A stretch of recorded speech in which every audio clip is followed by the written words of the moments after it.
ฝุ่นละออง PM 2.5 ที่ส่งผลกระทบต่อสุขภาพของประชาชนอย่างรุนแรงสาเหตุหลักมาจากการเผาในที่โล่งด้วยเหตุนี้จึงขอความร่วมมือจากพี่น้องประชาชนทุกท่านงดการเผาในที่โล่งทุกชนิดตั้งแต่วันที่ 1 มกราคมถึง 15 พฤษภาคม 2568 หากมีความจำเป็นต้องเผาอย่างยิ่งต้องลงทะเบียนผ่านระบบไฟล์ดีที่องค์กรปกครองส่วนท้องถิ่นก่อนหากพบเห็นการเผาในที่โล่งสามารถแจ้งได้ที่สายด่วน 191 หรือ 053-112-808 ตลอด 24 ชั่วโมงมาร่วมกันแก้ไขปัญหามลพิษทางอากาศและสร้างเชียงใหม่ให้เป็นเมืองที่น่าอยู่ด้วยความปรารถนาดีจากสมาคมวิชาชีพวิทยุโทรทัศน์ภาคประชาชนเชียงใหม่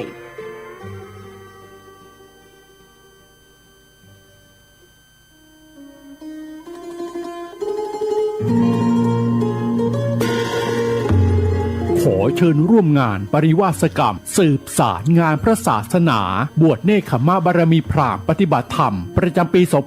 2568 ระหว่างวันที่ 1-10 มีนาคม 2568 ณ สำนักวิปัสสนาปฏิบัติบูชาพระพุทธบาท400หลวงปู่ทองสิริมังคโลตำบลสลวงอำเภอแม่ริมจังหวัดเชียงใหม่ขอเชิญทุกท่านร่วมเป็นเจ้าภาพถวายภัตตาหารวันละ 15,000 บาทข้าวต้มเช้าวันละ 1,500 บาทน้ำปานะวันละ 1,000 บาทหรือตามกำลังศรัทธามีพระสงฆ์เข้าร่วมปริวาสกรรมในครั้งนี้จำนวน100รูปและขอเชิญทุกท่านร่วมทอดผ้าป่าสามัคคีและร่วมพิธีสืบชะตาหลวงในวันอังคารที่ 11 มีนาคม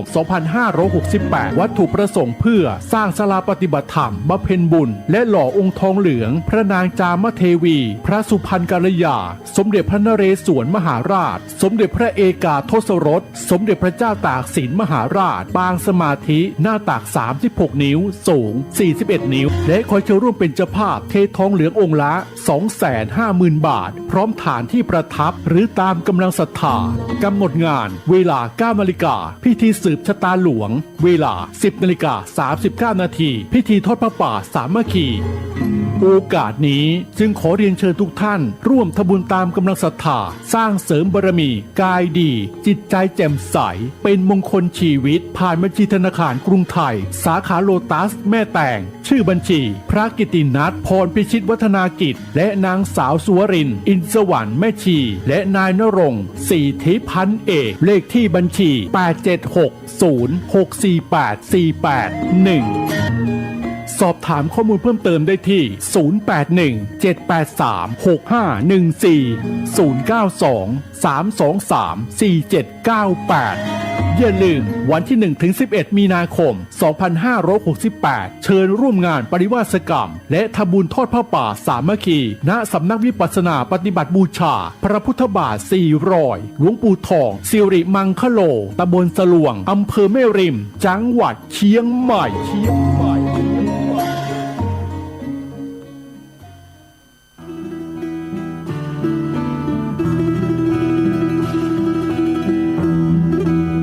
เปลวเทียนให้แสงป่าไม้แดงให้ความรู้คณะสงฆ์อำเภอชัยประการร่วมกับโรงเรียนพระปริยัติธรรมวัดป่าไม้แดงขอเชิญชวนศรัทธาสาธุชนทุกท่านนำบุตรหลานเข้าร่วมโครงการบรรพชาอุปสมบทภาคฤดูร้อนเฉลิมพระเกียรติรุ่นที่ 33 ระหว่างวันที่ 7-13 เมษายน 2568 เพื่อศึกษาพระธรรมและเป็นศาสนทายาทสืบทอดอายุพระพุทธศาสนาณวัดป่าไม้แดงตำบลหนองบัวอำเภอชัยประการจังหวัดเชียงใหม่โอกาสทางการศึกษาเรียนต่อระดับประถมศึกษาป .1 ถึงป .6 หรือมัธยมศึกษาม.1 ถึงม.6 สิทธิพิเศษสำหรับผู้เข้าร่วมบวชฟรีเรียนฟรีที่พักฟรีมีรถรับส่งฟรีมีทุนการศึกษาพร้อมเปิดประตูสู่อนาคตที่ดีร่วมสร้างคนดีสู่สังคมและรักษาแก่นพระพุทธศาสนา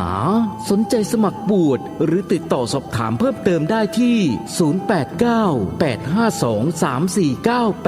พระครูวรสุตเขตดร.ผู้อำนวยการหรือที่โรงเรียนพระปริยัติธรรมวัดป่าไม้แดงเจ้าอาวาสทุกวัดในอำเภอชัยประการและกำนันผู้ใหญ่บ้านในอำเภอชัยประการมาร่วมปลูกฝังศีลธรรมเพื่ออนาคตของชาติเปลวเทียนให้แสงป่าไม้แดงให้โอกาสทางชีวิต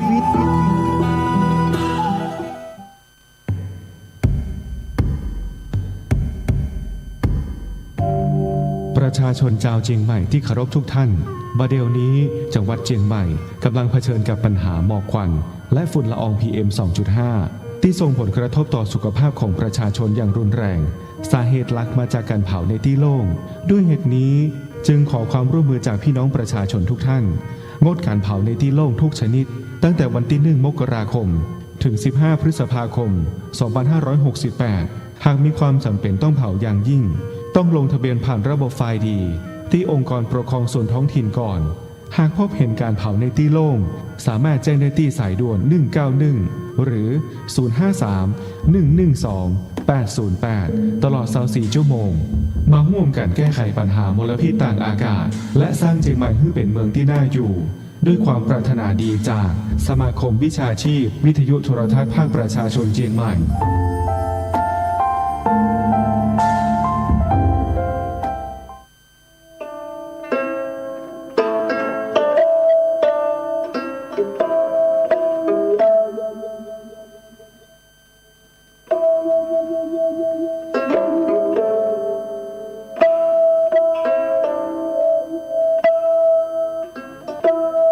เดิกมาหมาบม้อยน้ำย้อยตินก่อนเดิกมาอ่อนจอนดาวมองมนฟ้าง่อมเงาใจไปทุกหย่อมหญ้าวิเวกวังเวงเงียบพักมนุษย์ตั้งหลายนอนในสำนักดักเงียบปิ้งเย็นวอยลมก็บปัดสงัดหายซอยแสงเดือนมอยลอดลายกิ่งก้าน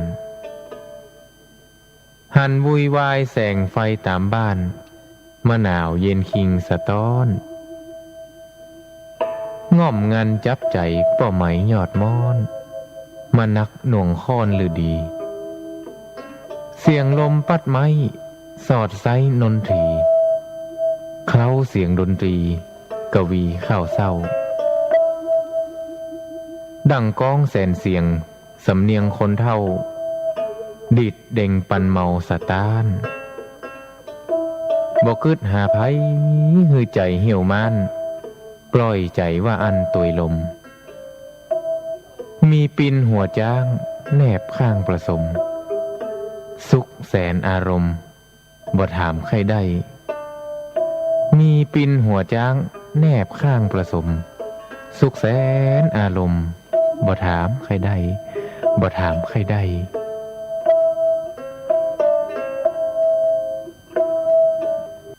คุณกำลังฟังสถานีวิทยุเพื่อการศึกษาพระพุทธศาสนา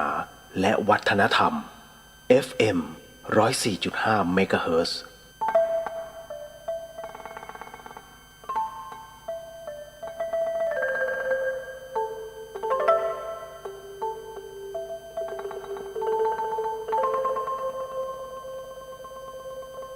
รายการนี้ไม่เหมาะกับเด็กอายุต่ำกว่า 15 ปีและทุกแถวที่แฝงตัวมาหากินในพระศาสนาผู้ปกครองหรือพระผู้ใหญ่ควรพิจารณาในการรับฟัง You are listening to 104.5 Radio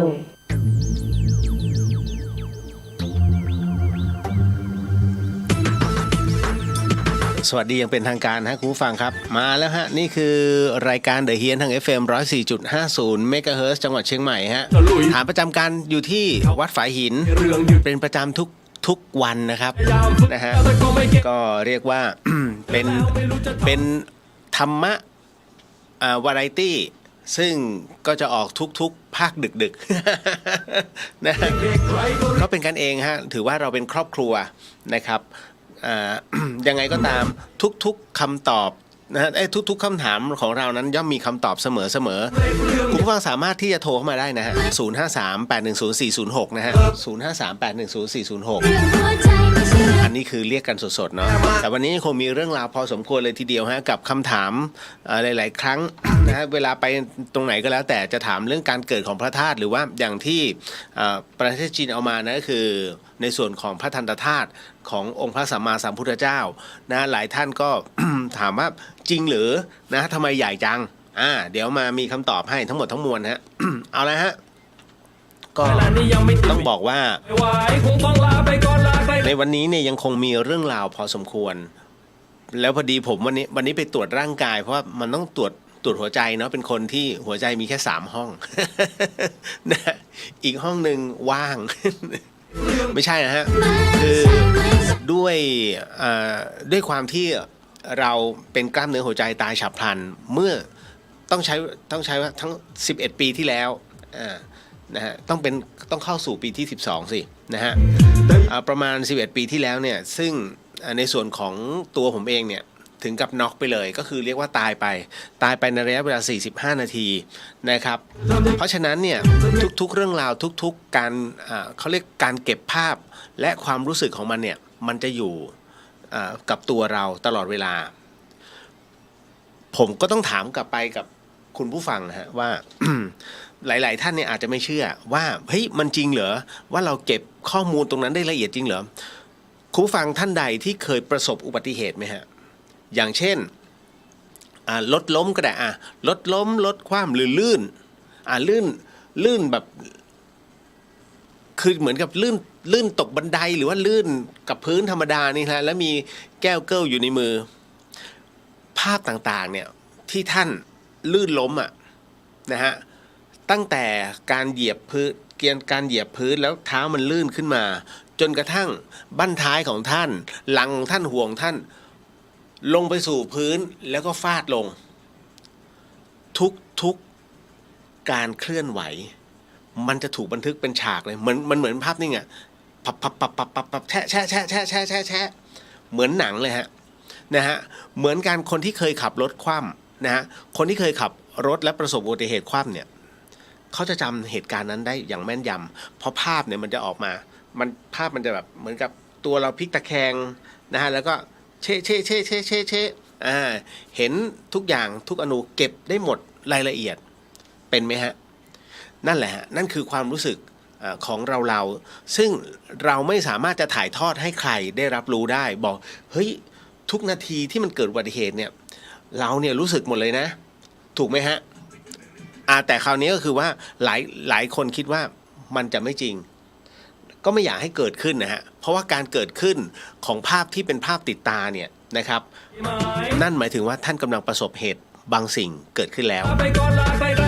แล้วมันเป็นภาพที่เรียกว่าติดเลยฮะมันจะติดในหัวเลยนะครับผมไม่ได้พูดเกินจริงท่านลองหลับตาแล้วลองนั่งนึก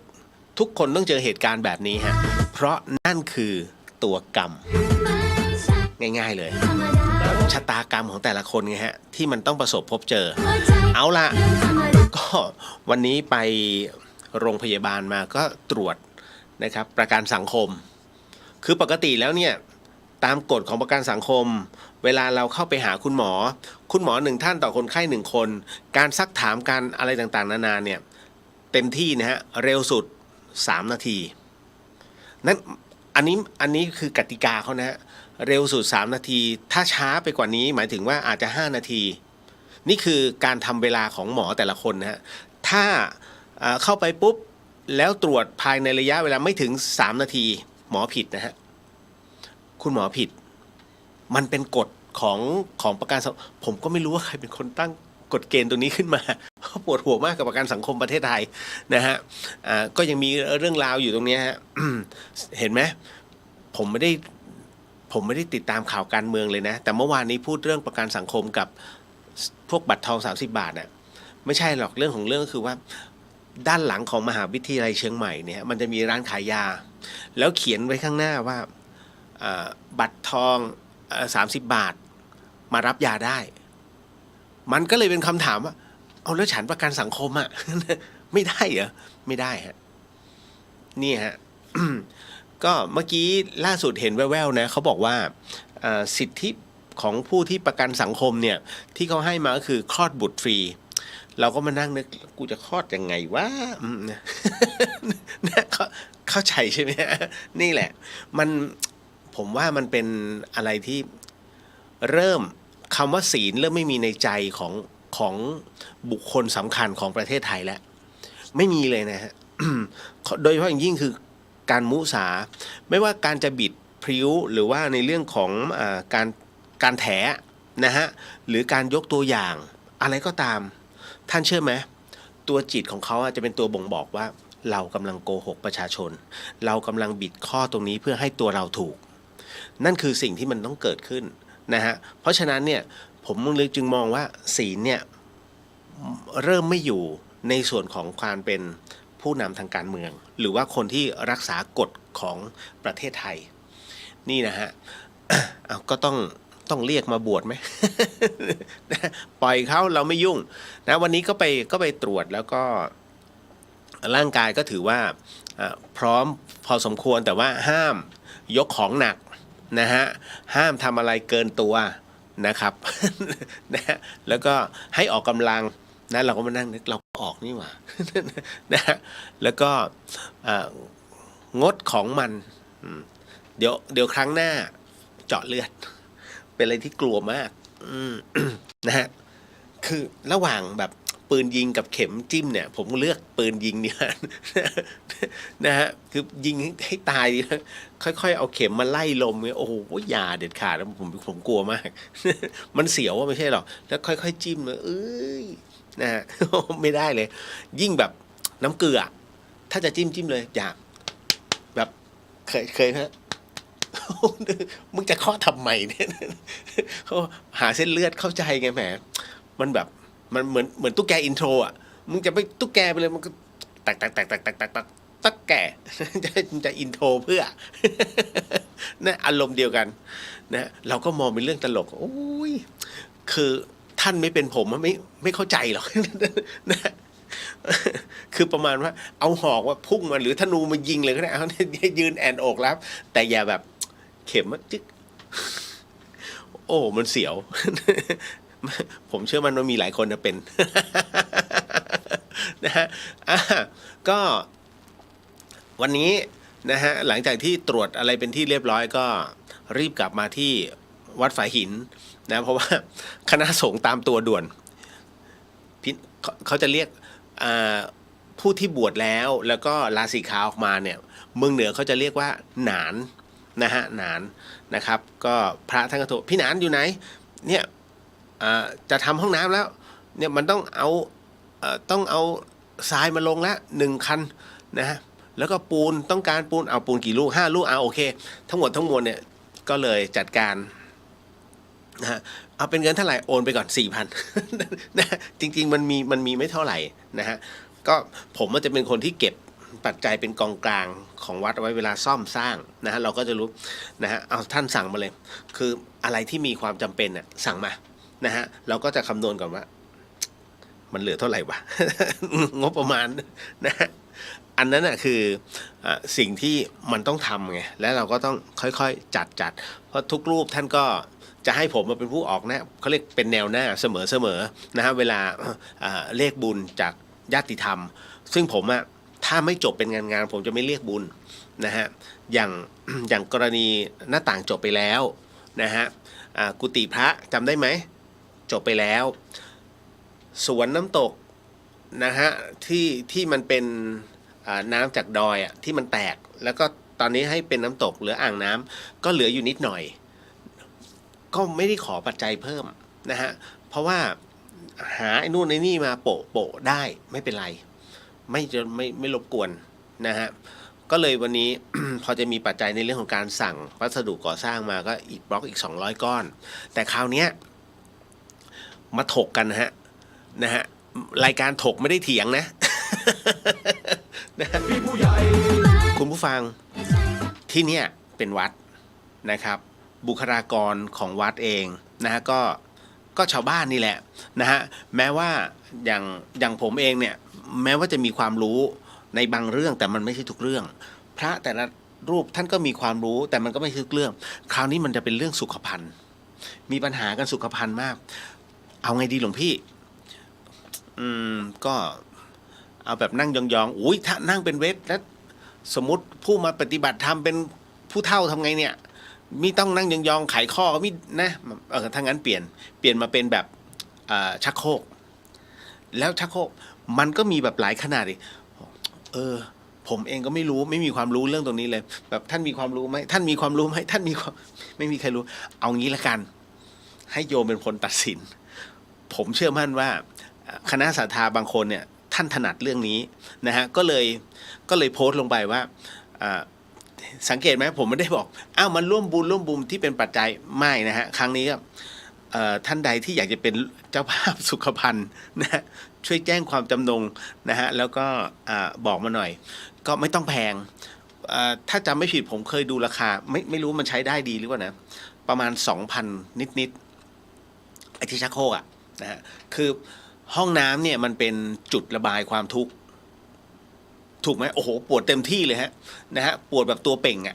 พอมาเจอห้องน้ำปุ๊บมันคลายทุกข์ไงเพราะฉะนั้นเขาถึงได้บอกว่าอานิสงส์ของการทำห้องน้ำก็คือการทำให้ทุกข์นั้นผ่อนลงนั่นน่ะมันก็เลยเอาไงดีให้คณะศรัทธาเป็นคนตัดสินแล้วก็แจ้งความจำนงเพราะว่าจะทำ4 ห้องนะฮะสี่ห้องแต่ว่าเป็นแล้วก็อีก1 ห้องมันจะเป็นห้องน้ำเป็นห้องอาบน้ำสำหรับคือคฤหัสถ์ที่มาปฏิบัติธรรมผู้หญิงนะก็จะเป็นห้องของผู้หญิงไปเลยส่วนสามเณรก็ไปใช้ด้านหลังเป็นโถปัสสาวะไปนะฮะพระเนรยืนฉี่ได้พระยืนฉี่ไม่ได้อาบัตินะฮะก็เลย โถปัสสาวะเนี่ยประมาณ5 โถนะส่วนที่เหลือก็จะเป็นในส่วนอย่างอื่นเนี่ยไอ้ปัจจัยสำรองที่คณะศรัทธาได้ให้เอาไว้นะฮะผมก็สั่งมาเรียบร้อยแล้วมันมีอยู่เพราะฉะนั้นมันจะมีไม่มากอาจจะต้องรบกวนในเรื่องของระบบไฟฟ้าระบบท่อกำแพงนิดหน่อยไม่เยอะ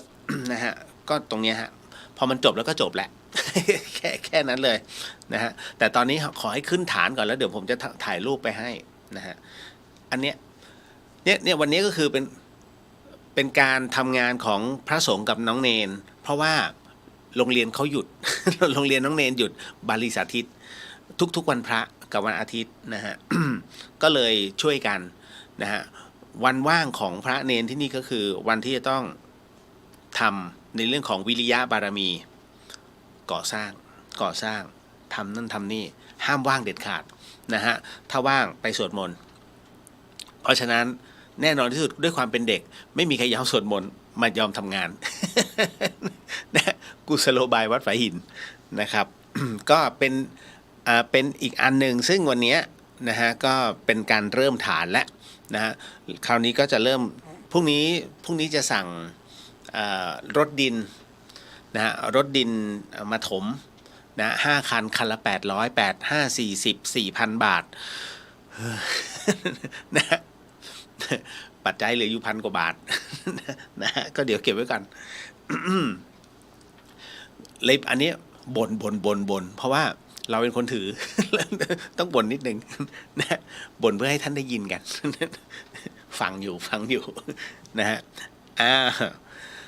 คือต้องใช้เมื่อจำเป็นต้องใช้นะฮะ แค่นั้นเลยแล้วผมวันพรุ่งนี้เป็นวันสุดท้ายที่จะต้องเคลียร์ทั้งหมดเพราะวันเสาร์ผมเดินทางนะฮะเนื่องจากว่าคุณแม่เล่าให้ฟังก่อนแล้วกันนะฮะคุณแม่ผมเป็นอัลไซเมอร์แล้วคราวนี้พี่สาวแจ้งมาว่าคุณแม่เนี่ยประท้วงพี่สาว3 วันเลยฮะลื่นล้มในห้องน้ำอีท่าไหนไม่รู้เหมือนกับหัวเข้าไปกระแทกผมกลัวมากเพราะว่าหัวเขาไม่แตกนะแต่หน้าเขาเป็นเขียวช้ำพี่สาวบอกว่าเหมือนแบทแมนเลยนะฮะช้ำทั้งหน้าผมเลยเป็นห่วงก็จะรีบลงไปให้เร็วที่สุดนะฮะ แล้วก็จะรอจนนำเขาสู่โรงพยาบาลไปตรวจประจำไตรมาสนะฮะก็วันที่27แล้วคงจะกลับขึ้นมาอีกทีประมาณวันที่1นะฮะขึ้นมาแล้วก็ลงกรุงเทพอีกทีก็ประมาณวันที่7มันจะมีการคาบเกี่ยว แล้วจากนั้นก็ยาวดูแลคุณแม่แป๊บหนึ่งแล้วก็อาจจะยาวลงไปภาคใต้นิดนึงนะไปกราบพ่อแม่ครูบาอาจารย์ก่อนนะครับ เพราะว่าอาจจะมีการนำทริปนะฮะพาคณะพุทธศาสนิกชนนะครับที่มีความสนใจในการเดินทางไปกราบไหว้พ่อแม่ครูบาอาจารย์นะก็ไปทำบุญกับเรียกว่าพระสุปฏิปันโนสายใต้ก่อนเอาตอนนี้เอาสายใต้แล้วเดี๋ยวค่อยเป็นตะวันออกแล้วมาอีสานนะครับค่อยๆเป็นสายๆไปนะฮะอันนี้ก็เลยบอกเอาไว้ก่อนนะว่าเดี๋ยวมันจะมีแบบนี้เกิดขึ้นนะค่อยๆสลับไปนะครับ นี่คือเรื่องราวทั้งหมดที่เกิดขึ้นในวันนี้ นะดูแบบงงๆนะงงๆนะแต่ว่าท่านก็ทำกันเต็มที่ท่านต้องขึ้นมาเลขที่ของวัดฝายหินสังเกตไหมผมจะไม่กล่าวถึงเลยแล้วก็ไม่ให้ใครไม่ให้พระรูปใดกล่าวถึงถ้าไม่จำเป็นเพราะเลขที่วัดฝายหินคือเลข6กับ7ฮะเลขที่67นะฮะเลข6คือเลขพระศุกร์เลข7คือเลขพระเสาร์พระศุกร์เข้าพระเสาร์แทรกเมื่ออยู่ตรงไหนบ้านเลขที่เลขนี้ไปอยู่บ้านเลขที่ใครหรือว่ารถใครมีเหตุทั้งนั้นฮะเหตุให้ปวดหัวให้มันมีเรื่องราวตลอดเพราะฉะนั้นเมื่อก่อนเนี้ยวัดฝายหินจะใช้คำว่าวัดฝายหิน67หมู่1ท่านเชื่อไหมเมื่อก่อนเป็นโรงเรียนบาลีสาธิตมีเรื่องทุกวันนะฮะสามเณรเป็นสามเณรจากเป็นมาจากบนดอยนะฮะก็แล้วแต่หลายจังหวัดท่านเชื่อไหมน้องเนรเหล่านั้นน่ะใช้ส้วมที่เป็นชักโครกไม่เป็นฮะเพราะอะไรเพราะไม่มีใครสอนเพราะด้านบนน่ะบนดอยส่วนใหญ่เขาใช้เป็นเวทนะฮะนอกจากบางพื้นที่ที่เขาเจริญแล้วอันนี้เขาจะรู้จักแต่อันเนี้ย1ลูกบิดประตูใช้ไม่เป็นนะฮะเพราะฉะนั้นลูกบิดประตูจะถูกเปลี่ยนทุกสัปดาห์น้องเนรกระชากหมดนะฮะฝาชักโครกจะตกลงมาแตกเสมอเพราะเนรไม่ถนัดกับการนั่งชักโครกเพราะฉะนั้นเนรมันจะหาที่ยึด2ข้างมือแผ่ไป2ข้างนะตัวปีนขึ้นไปบนชักโครกแล้วตูดหย่อนลงมา ท่านจะเข้าใจใช่ไหมฮะประมาณว่าเหมือนกับกางแขนนะและคืออันเนี้ยมันเป็นภาพติดตามมาแต่ไหนแต่ไรเพราะฉะนั้นเราก็เลยต้องสอนอีกทีก็คือพอเสร็จปุ๊บเนี่ยต้องเรียกน้องเนรมาประชุมกันต้องมีรูปให้เขาน้องเนรอันเนี้ยเขาเรียกว่าส้วมที่ใช้แบบการนั่งน้องเนรไม่ต้องเอาเท้าขึ้นไปนั่งหรือว่าเหยียบข้างบนเพราะว่าไอ้ตัวนั่งมันจะแตกเราก็จะบอกเป็นสเต็ปตรงนี้สำหรับกดเพื่อให้น้ำมันทำละนะจำไว้นะครั้งต่อไปถ้าคนไหนรับผิดชอบแล้วทำพังเรียกผู้ปกครองมาชดใช้ด้วย ตั้งแต่นั้นนะฮะมันก็มีบ้างแหละแล้วก็จับตัวไม่ได้มีนะฮะวัดฝายหินมันเป็นอะไรแบบนี้ปวดหัวมากนะครับเพราะฉะนั้นต่างก็ต้องค่อยๆสอนเพราะน้องเนรเป็นเด็กแล้วก็แต่ว่าทุกรูปที่มาอยู่วัดฝายหินเติบโตไปเนี่ยนะฮะเป็นบุคคลคุณภาพนะฮะเพราะว่าวิทยาลัยชีวิตที่นี่วัดฝายหินจะคัดเนรแล้วจะคัดน้องเนรที่เรียกว่าขยันแล้วก็ทำงานว่านอนสอนง่ายนะฮะเพราะฉะนั้นเราก็จะถ่ายทอดวิชาชีพโดยมีหลวงพี่หนุ่มท่านหนุ่มตุ้นหนุ่มนะฮะในการถ่ายทอดไม่ว่าจะเป็นช่างเชื่อมนะช่างก่อสร้างนะฮะช่างปะได้หมดเลยนะฮะจะเก่งมากทุกคนผสมปูนสัดส่วนต่างๆนะฮะการวางนะฮะการวางแนวอะไรโอ้ที่สุดแล้วผมนั่งดูเพลินทำไมพี่เลี้ยวไม่ช่วยไม่ได้ทำงานหนักไม่ได้ เป็นคุณชาย นะฮะเดี๋ยวมาทักทายกันก่อนสักครู่หนึ่งก็คงจะเราก็คงจะมาเจริญวิปัสสนากรรมฐานกันเนาะนะฮะ แล้วจากนั้นก็คงจะเป็นในการเรื่องเล่าเกี่ยวกับหลวงปู่แหวนสุจินโนนะฮะวันนี้ก็จะบรรยายธรรมในเรื่องของหลวงปู่แหวนแล้วก็ในเรื่องของพระอุรังคธาตุของพระธาตุพนมนะฮะก็ในขณะที่เราท่านนั่งสมาธิไปก็ ฟังธรรมะบรรยายไปด้วยแล้วกันนะครับแล้วก็ในส่วนต่างๆในเรื่องของการตอบคำถามก็จะมีคำถามในเรื่องของตาลปัตรท่านสงสัยไหมทำไมพระต้องใช้ตาลปัตรในการสวดมนต์นะฮะวันนี้มีคำตอบให้บางคนบอกว่าอ๋อท่านใช้บังหน้าไม่ใช่ฮะมันมีเหตุผลของมันอยู่นะครับก็เดี๋ยววันนี้ก็จะมาพูดถึงในเรื่องของการกำเนิดพระธาตุพระบรมสารีริกธาตุที่หลายๆคนนั้นนะสงสัยมากๆก็จะอธิบายให้ฟังแล้วกันว่าการกำเนิดเกิดพระธาตุขึ้นมาเนี่ยหรือว่าพระบรมสารีริกธาตุเกิดขึ้นมาได้อย่างไรในวันนี้นะครับขออนุญาตทักทายก่อนแล้วกันนะเพราะว่าวันนี้ก็เอาจริงวันนี้ผมบอกพระอาจารย์ครับวันนี้ขอเป็นเทปนะครับ วันนี้ขอเป็นเทปนะฮะอันเนื่องมาจากว่าคือเราก็วุ่นนะฮะแล้วก็เดินดูหลายๆอย่างมันจะต้องทำอะไรบ้างนะตรงนี้ต้องซ่อมกุฏิก็ต้องขึ้นนะฮะคือเป็นกุฏิกรรมฐานนะฮะอันนี้เอาไว้สำหรับ เวลาพระท่านมาเข้าปริวาสท่านใดเขาอาจจะไม่เข้าใจคำว่าปริวาสกรรมนะฮะปริวาสกรรมหรือว่าปริวาสกรรมนะฮะสกรรมหมายถึงลุมยำจริงๆนะ นะฮะนั่นหมายถึงว่าจะมีพระสงฆ์ซึ่งเป็นพระที่สวดอภานให้เนี่ย20 รูปนะฮะเพื่อให้เป็นการชำระศีลการเข้าปริวาสของพระสงฆ์นั้นหมายถึงว่าพระสงฆ์ที่มีความรู้สึกว่าในพรรษาหรือว่าการประกอบศาสนกิจของเราหรือว่าการทำจริยวัตรบางอย่างเนี่ยมันผิดพลาดทำให้เกิดการอาบัติซึ่งจะต้องปรงอาบัติคราวนี้ก็ไม่รู้หรอกฮะว่าบางรูปเนี่ยอาจจะละเลยในส่วนของพระวินัยไปการละเลยพระวินัยนั้นอาจจะทำให้รู้สึกว่าเวลานั่งสมาธิเนี่ยมันจิตใจมันไม่เบิกบานนะฮะมันจะมีความรู้สึกว่า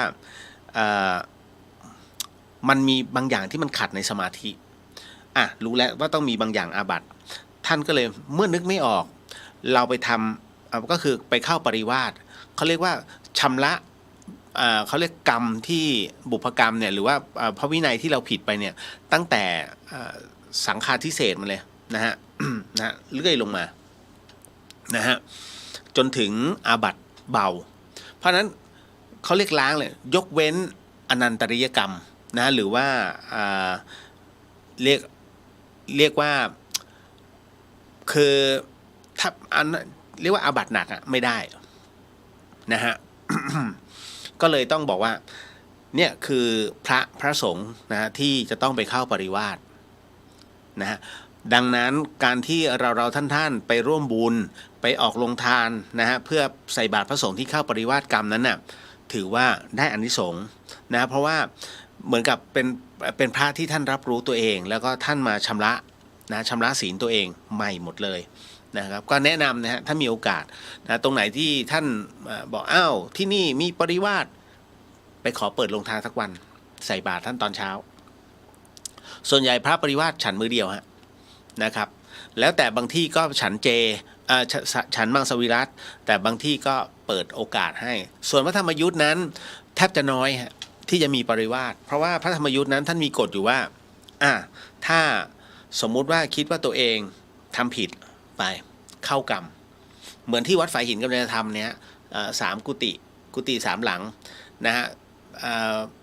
เป็นกุฏิที่เอาไว้สำหรับแต่ละคนนะให้ไปเข้ากรรมกันเองนั่นนะฮะก็คือมือถือปิดนะแล้วก็ให้ไปอยู่ตรงนั้น15 วันถึง20 วันนะครับก็จะทำเอาไว้ให้อานิสงส์แรงนะฮะในตรงนี้เพราะว่าท่านต้องอยู่ภาวนาจริงๆนี่แหละและส้วมนี้ก็เช่นกันนะฮะอันนี้ก็รองรับหมดตั้งแต่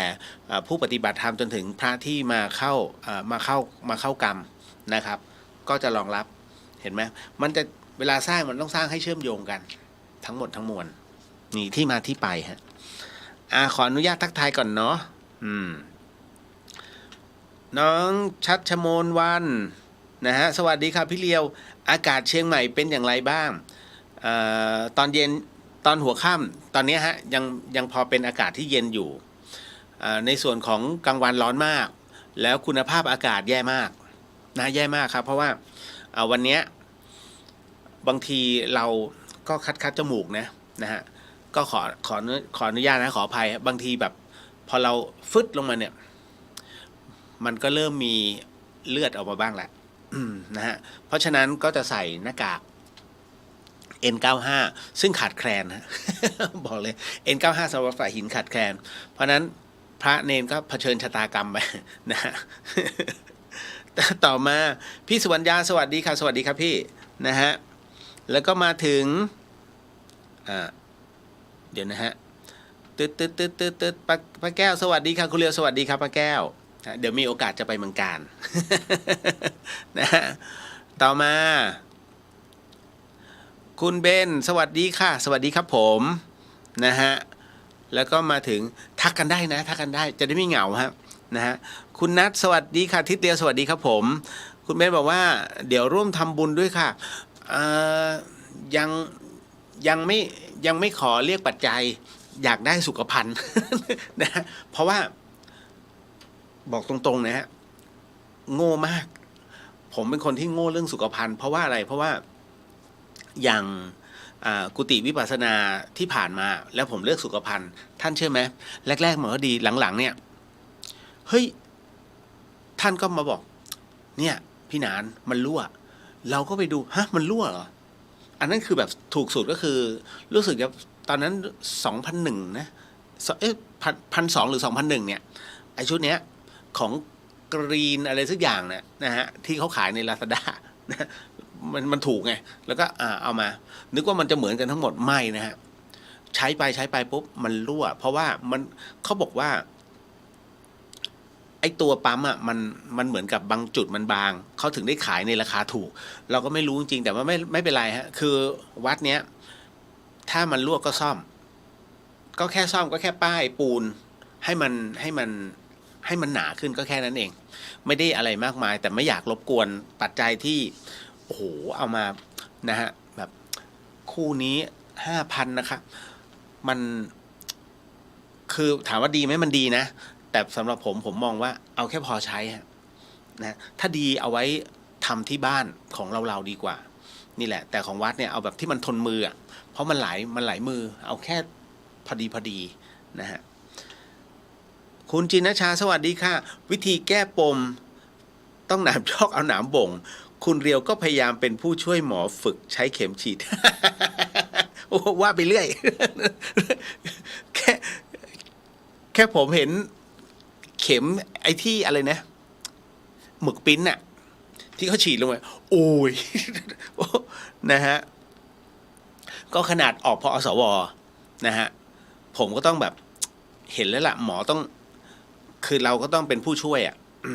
ก็เรียกว่าต้องแหกปากกันแล้วก็เอาไอ้ตัวที่ดูดน้ำลายใส่เข้าไป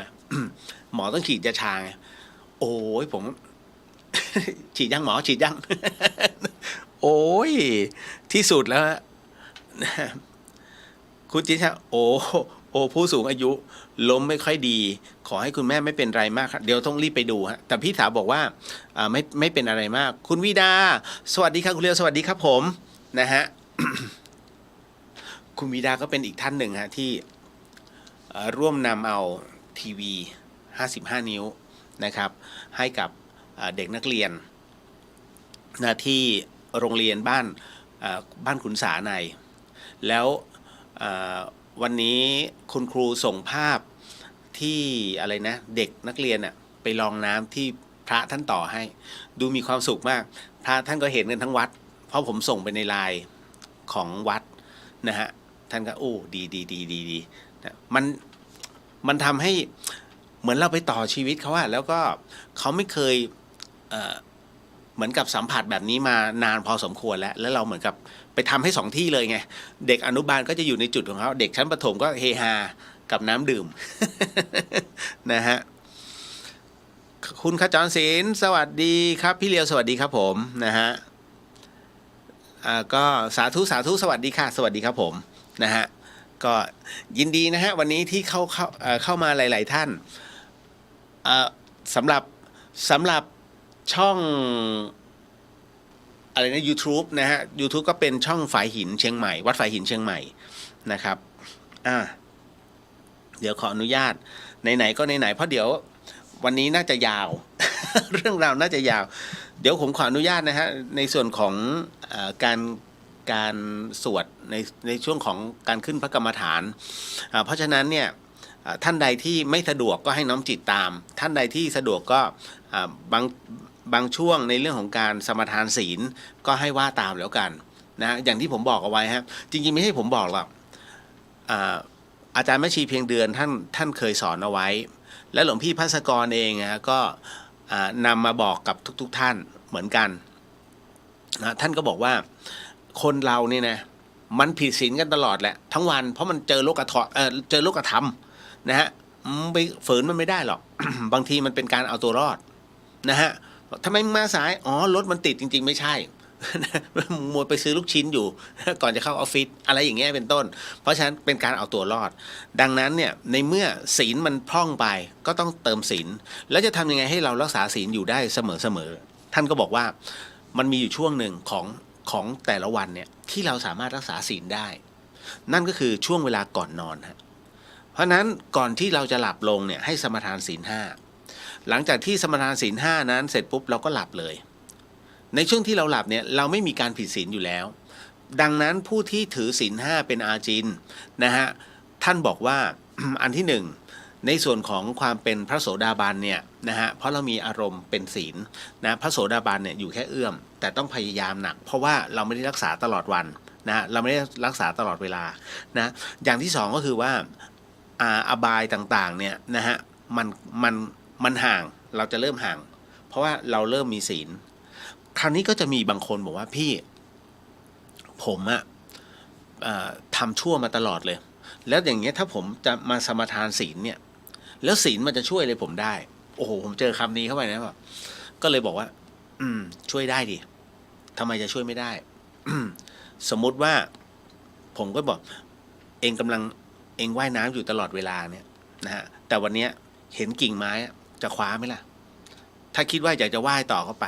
แต่ถ้าเริ่มที่จะคว้ากิ่งไม้เพราะมันยังไม่ถึงฝั่งหรอกไม่คว้าเหรอมันจะรอดคว้าไหมล่ะมันก็คว้าทุกคนนะฮะเพราะฉะนั้นเนี่ยฮะนี่คือตัวศีลจะเป็นตัวที่พยุงเราไว้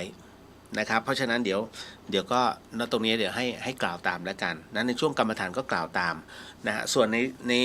ในช่วงของการนั่งสมาธิก็ตามสไตล์ของแต่ละคนนะให้มีพุทโธเป็นอารมณ์ก็ได้นะครับเพราะว่าไม่ว่าจะเป็นแม่ชีลาหรือว่าแม่ชีนกแก้วหรือว่า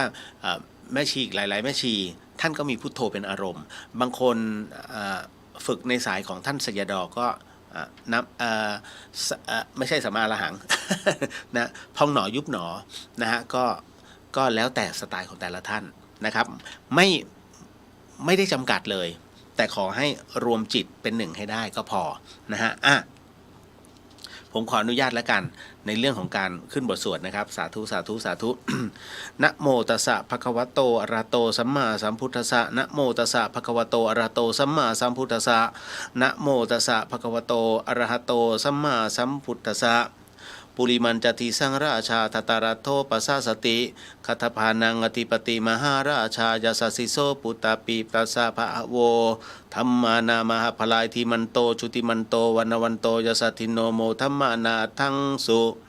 ทักขินันจติสังราชาวิลุโหตัปปัสสะสติกุปทานังอธิปติมหาราชายาสสิโสปุตตาปีตัสสะภะโวธัมมานามาหพลายทิมันโตชุติมันโตวันวันโตยสัทธิโนโมธัมมานาทังสุปาชิมันจติสังราชาวิลุปัคโคปัสสะสตินาคานังอธิปติมหาราชายาสสิโสปุตตาปีตัสสะภะโวธัมมานามาหพลายทิมันโตชุติมันโตวันวันโตยสัทธิโนโมธัมมานาทังสุอุตรัญจติสังราชาวิกุเวโรตัปปัสสะสติยาคานังอธิปติมหาราชายาสสิโสปุตตาปีตัสสะภะโวธัมมานามาหพลายทิมันโตชุติมันโตวันวันโตยสัทธิโนโมธัมมานาทังสุปุริมาทิสังทัตตารัตโธทักขิเนนาวิรุหโก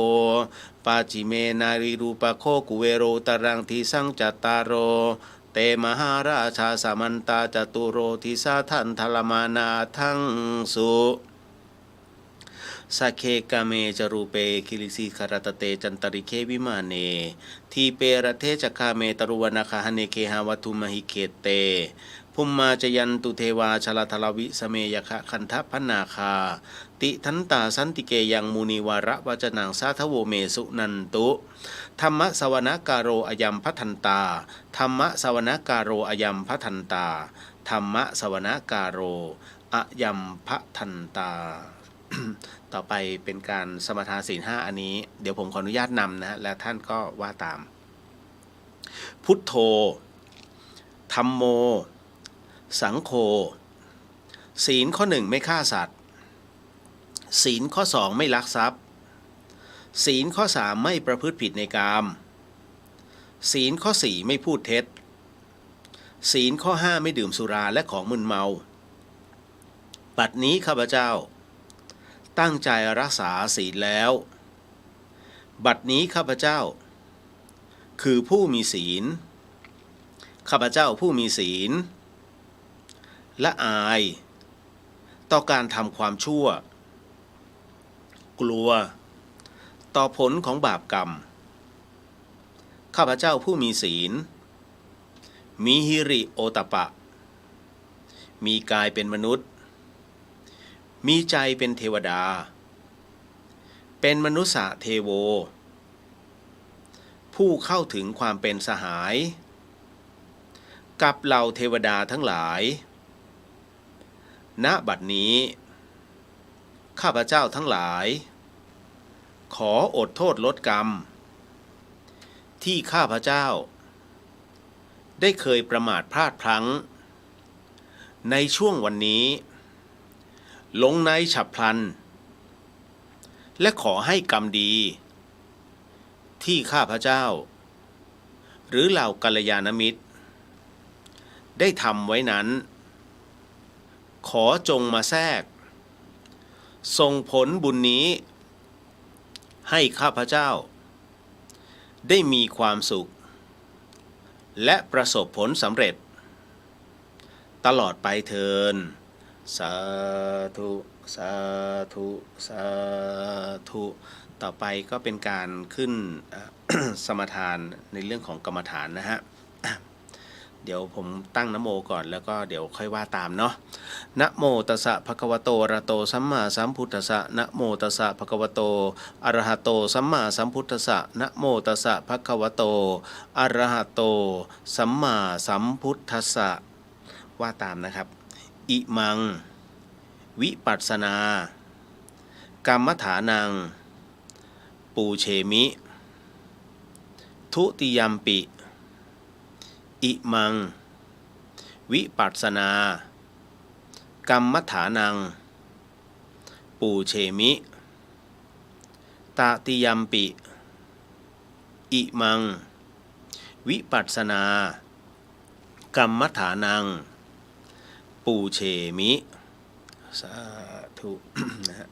ก็ต่อไปก็เป็นการนั่งกรรมฐานสำหรับบางท่านนะฮะหรือว่าน้องๆบางคนที่เข้ามาใหม่นะครับแล้วก็ยังนั่งสมาธิไม่ได้มันจะเป็นอย่างนี้นะฮะเวลาเรานั่งสมาธิเนี่ย นะครับน้องอาจจะนั่งขัดสมาธิก็ได้แล้วตัวตั้งตรงมือขวาทับมือซ้ายนะหัวแม่มืออาจจะชนกันก็ได้หรือว่าเกี่ยวกันอย่างนี้ก็ได้ทับเอาไว้นะฮะแล้วคราวนี้ให้บริกรรมหายใจเข้าพุทธหายใจออกโท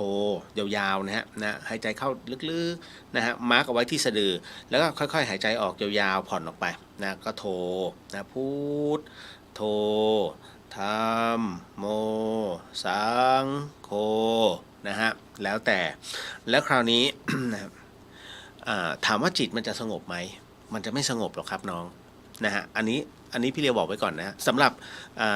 ท่านใดที่ทำได้แล้วเนี่ยอันเนี้ยนะครับไม่มีปัญหาแต่ผู้ที่เข้ามาใหม่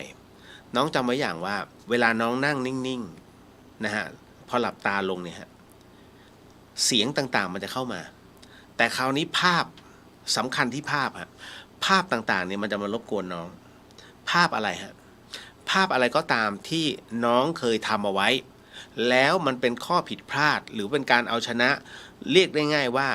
เราทำสิ่งไม่ดีเอาไว้เนี่ยเล็กๆน้อยๆภาพมันจะปรากฏการปรากฏของภาพนั้นให้มันปรากฏไปฮะ ในเมื่อเราไม่มีสมาธิขอใช้การพิจารณาภาพที่มันเกิดขึ้นนะฮะให้มันคลายลงให้ได้อย่างเช่นโอ้โห ทำไมดีนะวันนี้เราตบยุงตายไปตัวหนึ่งอย่างนี้เขาเรียกปานาเนี่ยเราต้องผิดศีลแน่ๆเลยภาพมันจะฟ้องตอนที่ยุงมันมากัดแล้วน้องตบยุงจงพิจารณาอย่างนี้ฮะว่า ความพลั้งเผลอมันเกิดขึ้นทุกอย่างเนี่ยมันก็เกิดขึ้นได้เราไปแก้ไขในสิ่งที่เราทำตรงนี้ไม่ได้แล้วเพราะฉะนั้นงั้นเราทำความดีต่อไปเรานั่งสมาธิแล้วมีกำลังต่อไปเราจะโมทนาบุญตัวนี้ให้ไอ้เจ้ายุงตัวนั้นที่มันตายลงจบเลยฮะเพราะเรามีความตั้งใจว่าการนั่งสมาธิในวันนี้เราจะยกบุญตรงนี้ให้เจ้ายุงตัวนั้นแล้วถามว่ายุงตัวนั้นมันจะฟื้นมันฟื้นไม่ได้แล้วไงเพราะมันผ่านมาแล้วเพราะฉะนั้นสิ่งใดที่มันผ่านมาแล้วมันแก้ไม่ได้ฮะน้องๆฮะแต่วันนี้ที่เราทำเนี่ยเราพิจารณาเพื่อให้ทุกข์นั้นมันคลายลงถ้าน้องไม่พิจารณาให้ทุกข์นั้นมันคลายลงไอ้ภาพของการตบยุงตายมันยังติดอยู่ในจิตมันยังไม่ไปไหนต่อให้น้องไปนั่งตรงไหนก็แล้วแต่เนี่ยภาพตรงนั้นตบอีกแล้วเดี๋ยวกูตบอีกแล้วนี่มันจะขึ้นแต่พอพิจารณางั้นเรานั่งเพื่อเอาบุญให้มัน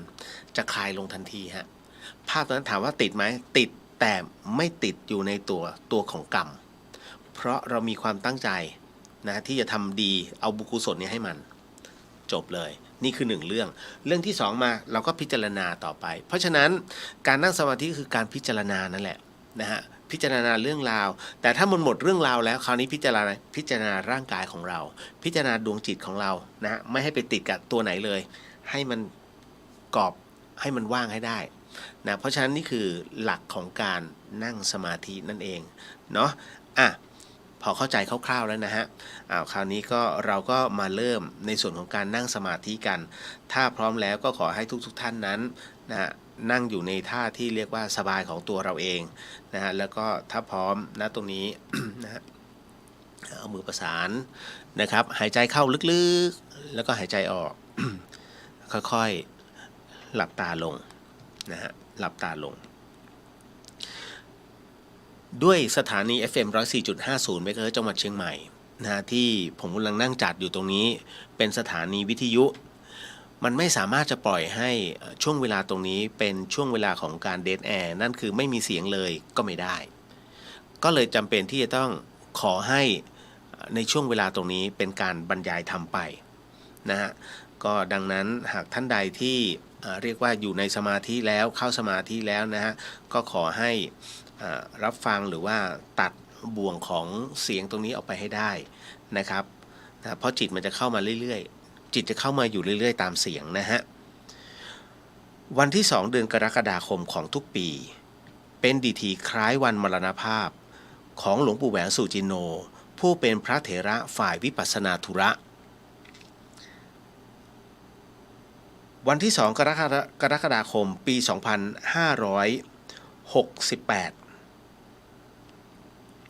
เป็นวันครบรอบการมรณภาพ41ปีนะฮะ40ปีฮะนะครับชาติตระการนะครับก็ย้อนรำลึกเหตุการณ์ประวัติศาสตร์การล่าสังขารของพระอริยสงฆ์เจ้าที่ประชาชนทั่วประเทศนั้นยังคงเลื่อมใสไม่เสื่อมคลายจวบจนทุกวันนี้หลวงปู่แหวนพระอริยสงฆ์ที่เปี่ยมล้นด้วยเมตตาธรรมหลวงปู่แหวนสุจินโนเป็นชาวจังหวัดเลยเกิดเมื่อวันที่16กรกฎาคมปี2430ณอำเภอเมืองจังหวัดเลยมีนามเดิมว่ายานบิดาชื่อนายใสมารดาชื่อนางแก้วมีอาชีพทำนาและช่างตีเหล็ก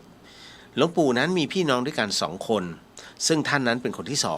2ในวัย13ปีนั้นท่านได้บรรพชาเป็นสามเณรตามแนวความคิดของมารดาเมื่อครั้งยังมีชีวิตหลังจากที่บวชนั้นได้เปลี่ยนเป็นชื่อแหวนด้วยความมุ่งมั่นในสมณเพศท่านสามารถอ่านตำราใบลานได้ทั้งภาษาขอมและก็ภาษาล้านนาจนแตกฉานเมื่ออายุครบบวชได้อุปสมบทในฝ่ายมหานิกายที่วัดสร้างถอนอกเช่นเดียวกับสมัยตอนเป็นเณรได้ศึกษาพระธรรมอย่างต่อเนื่องจึงเป็นที่รอบรู้นอกจากนี้ยังได้เดินทางธุดงค์ไปในที่ต่างๆจนได้พบสหายธรรมมากมาย โดยผู้ที่หลวงปู่แหวนสนิทก็คือหลวงปู่ตื้ออาจารยธรรมโมซึ่งเป็นผู้ชักชวนให้หลวงปู่นั้นได้พบกับพระอาจารย์มั่นภูริทัตโตท่านก็บังเกิดความซาบซึ้งและเสมือนการได้พบทางแห่งธรรมที่แสวงหาเมื่ออายุประมาณ33ปีหลวงปู่แหวนได้พบกับพระอาจารย์มั่นอีกครั้งหลังจากได้เดินธุดงค์ไปประเทศลาวกัมพูชาเวียดนามและพม่าและก็กลับมาสู่ประเทศไทยทางจังหวัดแม่ฮ่องสอนครั้งนี้หลวงปู่แหวนได้ขอรับเป็นพระสงฆ์ในฝ่ายธรรมยุตตานิกายโดยมีเจ้าคุณพระอุมาลีคุณปมาจารย์เป็นพระอุปชานับแต่นั้นหลวงปู่แหวนได้ออกธุดงค์กรรมฐานหาความวิเวกตามป่าเขาลำเนาไพรแถบภาคเหนือกระทั่งปี 2489 หลวงปู่แหวนได้อาพาธที่ขาอักเสบต้องผ่าตัดขณะนั้นได้จำพรรษาอยู่ที่วัดป่าบ้านปงอำเภอแม่แตงจากนั้นได้มาพำนักที่วัดดอยแม่ปางอำเภอพร้าวเป็นต้นมากระทั่งเมื่อเวลา 21:54 นาทีของวันที่ 2 กรกฎาคม ปี 2528 หลวงปู่แหวนได้มรณภาพที่โรงพยาบาลมหาราชจังหวัดเชียงใหม่สิริอายุรวมได้ 98 ปี 5 เดือน 16 วันพรรษา 58 อาจารย์หนูหรือพระครูจิตตวิโสธนาจารย์เจ้าอาวาสวัดดอยแม่ปังเผยว่าหลวงปู่แหวนเมื่อครั้งยังไม่อาพาธได้สั่งเอาไว้ว่าถ้าหากหลวงปู่แหวนมรณภาพไม่ให้เอาศพเก็บไว้นานสวดเสร็จก็ให้เผาเลยใน3 วันการเก็บไว้นานจะเป็นภาระให้กับลูกศิษย์และทำให้คนเดือดร้อนอย่างไรก็ดีได้มีการเก็บสรีระร่างหลวงปู่แหวนเพื่อเปิดโอกาสให้ประชาชนได้สักการะในขณะที่งานสวดอภิธรรมดำเนินไปอยู่นั้นได้เกิดเหตุเรื่องฮือฮาขึ้นเมื่อมีผู้ถ่ายภาพในงานสวดกุศลของในงานกุศลศพหลวงปู่แหวนได้พบภาพเงาสีขาวคล้ายกับหลวงปู่แหวนยืนถือไม้เท้าที่หน้าคณะแพทย์ที่นั่งพนมมือจนกลายเป็นเรื่องที่วิพากษ์วิจารณ์อย่างเอิกกระเริกนอกจากนี้เมื่อมีการพิสูจน์ฟิล์มก็ไม่พบการแต่งเติมขณะที่ชาวบ้านเมื่อทราบข่าวก็ได้ขออัดภาพเพื่อนำไปบูชานับพันรูปกระทั่งในวันที่ 17 มกราคม 2530 ได้มีพิธีพระราชทานเพลิงศพของหลวงปู่แหวนซึ่งหากยังมีชีวิตอยู่นั้นท่านจะอายุครบ100 ปีกับอีก1 วันหากนับรวมวันที่จัดพิธีสงฆ์ตั้งแต่วันที่ 10 ถึง 15 มกราคมพบว่ามีประชาชนร่วมงานอาลัยหลวงปู่แหวนกว่า 500,000 คนขณะที่สื่อต่างประเทศก็รายงานบรรยากาศนายชูชีพศิลปรัตน์ประธานฝ่ายปฏิคมมูลนิธิหลวงปู่แหวนได้เผยกับผู้สื่อข่าวในสมัยนั้นว่าหลังจากรวบรวมอัฐิของหลวงปู่แหวนพบว่ามี3 ลักษณะก็คือเท่าธุรีอังคารเป็นอัฐที่มีลักษณะมันและใสและพระธาตุซึ่งมีรูปร่างคล้ายกับเม็ดมะขามใสคล้ายแก้วหลายชิ้นและได้คัดเลือกส่วนที่เป็นพระธาตุ3 ชิ้นนั้นบรรจุไว้ในโกฐมุกเพื่อทูลเกล้าถวายพระบาทสมเด็จพระเจ้าอยู่หัวมีผู้กล่าวว่าหลวงปู่แหวนนั้นสำเร็จพระอรหันต์เปี่ยมล้นด้วยเมตตาธรรมและมีอิทธิฤทธิปาฏิหาริย์ต่างๆมากมายผู้คนจำนวนมากต่างเริ่มใสพยายามมาหาวัตถุมงคลที่หลวงปู่แหวนนั้นร่วมปลุกเสกซึ่งเชื่อว่าพุทธคุณด้านเมตตามหานิยมแคล้วคลาดปลอดภัยสยบสิ่งชั่วร้ายนั่นเองเรื่องต่อมาเป็นเรื่องของอุรังคธาตุมหากสเปนะกัปนะคิริสมินปฏิปทาปิตาพระธาตุพนมถูกสร้างขึ้นในปีพุทธศักราช 8โดยพระมหากัสสปะเถระพร้อมทั้งพระอรหันต์อีก500 องค์อัญเชิญพระบรมสารีริกธาตุส่วนกระดูกหัวอกหรือพระอุรังคธาตุมาจากชมพูทวีปประเทศอินเดียเพื่อประดิษฐานไว้ยังมงคลประเทศปัจจุบันก็คือธาตุพนมเนื่องจากพระมหากัสสปะเป็นพระอรหันต์ที่พระบรมศาสดาทรงยกย่องเป็นอย่างยิ่งในทุกด้านกระทั่งพระองค์ทรงแลกผ้าสังฆาติกับพระมหากัสสปะและตรัสเรียกเสมอว่ากัสสปะผู้เป็นบุตรของเรา ครั้นพระศาสดาเสด็จสู่มหาปรินิพพานพระสาวกทั้งหลายและกษัตริย์ทุกเมืองไม่อาจจุดไฟถวายพระเพลิงแก่พระบรมศพได้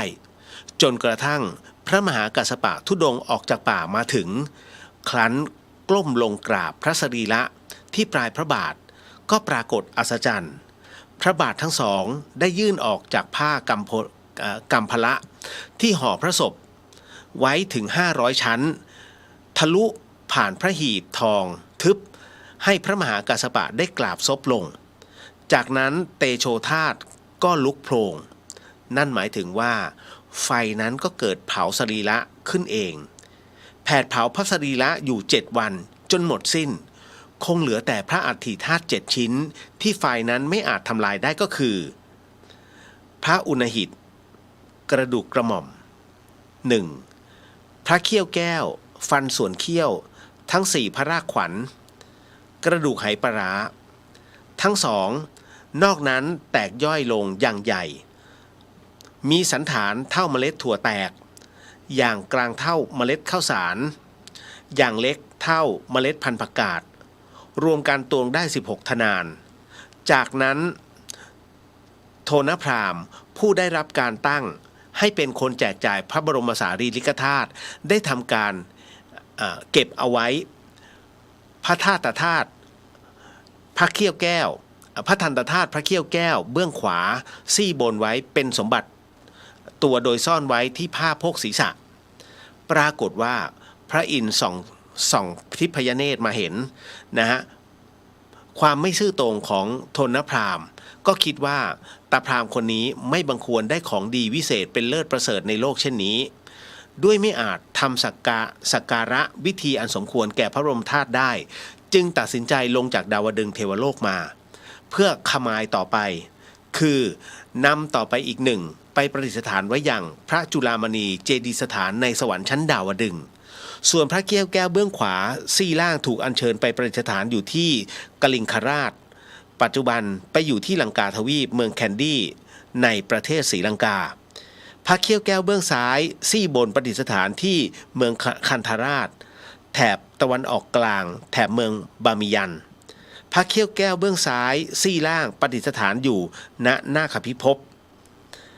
พระรากขวัญเบื้องขวาองค์อมรินทราธิราชและหมู่เทวดามาอัญเชิญไปยังพระเกศแก้วจุฬามณีคู่กับพระเขี้ยวแก้วในเทวโลกพระรากขวัญเบื้องซ้ายกับพระอุณหิตเท้ากติกาละการิการพรหมมาอัญเชิญไปประดิษฐานยังมหาทุสะเจดีย์ในพรหมโลกพระมหากัสสปะเถระผู้เป็นพุทธบุตรเมื่อกราบคารวะพระบรมศพแล้วก็เกิดปาฏิหาริย์คือพระอุรังคธาตุได้เสด็จออกจากหีบทองมาสู่ฝ่ามือขวาก่อนเตโชธาตุจะลุกเปลวท่านจึงดำเนินการตามพุทธดำรัสก่อนปรินิพพานคือให้นำพระอุรังคธาตุไปประดิษฐานไว้ณดอยกัมปนาคีรีเมืองศรีโคตบูรณ์ปัจจุบันก็คือองค์พระธาตุพนมแห่งนี้นั่นเองเอาละฮะก็คือเรื่องราวทั้งหมดนะที่ได้นำมาเป็นธรรมบรรยายตอนนี้ก็ค่อยๆถอนสมาธิกันนะฮะค่อยๆถอนสมาธิโดยการขยับเนื้อขยับตัวขยับแข้งขยับขาขยับไหล่นะฮะ จากนั้นก็สูดหายใจลึกๆเข้าและออกสัก 2-3 ครั้งจากนั้นค่อยๆเปิดเปลือกตาขึ้นค่อยๆลืมตาขึ้นนะฮะค่อยๆลืมตาขึ้นนะก็ เรียกว่านี่คือทั้งหมดทั้งมวลนะฮะสำหรับธรรมบรรยายแล้วก็การนั่งกรรมฐานในวันนี้ไม่หนักจนเกินไปเนาะนะฮะไม่หนักจนเกินไปคือด้วยส่วนตัวแล้วเนี่ยผมก็จะนั่งตอนเช้านะฮะริมลำธารเลยหน้าวัดฝายหินเสมอหลวงพี่โยก็จะแอบถ่ายรูปผมตลอดนะผมว่าโอเคท่านส่งให้ผมว่าโพสต์นั่นนะฮะแล้วก็ก่อนนอนก็นิดนึงนะฮะ เพื่อเรียกกำลังเพราะว่ากุฏิผมมันอยู่ใกล้ป่าช้าก็จะต้องทำทุกวันเพื่อไม่อยากให้เขามากวนนะฮะเมื่อคืนนึกว่าจะโดนกวนก็เงียบสงบเอาละมาแผ่เมตตากันเนาะฮะรับ รับพรนะน้องๆท่านใดที่เพิ่งจะเปิดมาไฟ FM 104.50 เมกะเฮิรตซ์ตอนนี้จะเป็นการเรียกว่าแผ่เมตตาให้นะครับน้องสามารถรับพรแผ่เมตตาตรงนี้ได้ด้วยเช่นกันก็คือกำหนดจิตตามนั่นแหละไม่ต้องเอ่ยก็ได้นะครับเผื่อจะอายคนนู้นคนนี้นะครับพรตรงนี้น้องก็จะได้ด้วยเช่นกันแต่อาจจะได้ไม่เต็มเม็ดเต็มหน่วยนะเพราะน้องไม่ได้นั่งสมาธิด้วยนะแค่นั้นเองสาธุสาธุว่าตามเนอะ สัพเพสัตตาสัตว์ทั้งหลายที่เป็นเพื่อนทุกข์เกิดแก่เจ็บตายด้วยกันทั้งหมดทั้งสิ้นอเวราจงเป็นสุขเป็นสุขเถิดอย่าได้มีเวรแก่กันและกันเลยอัพยาปชา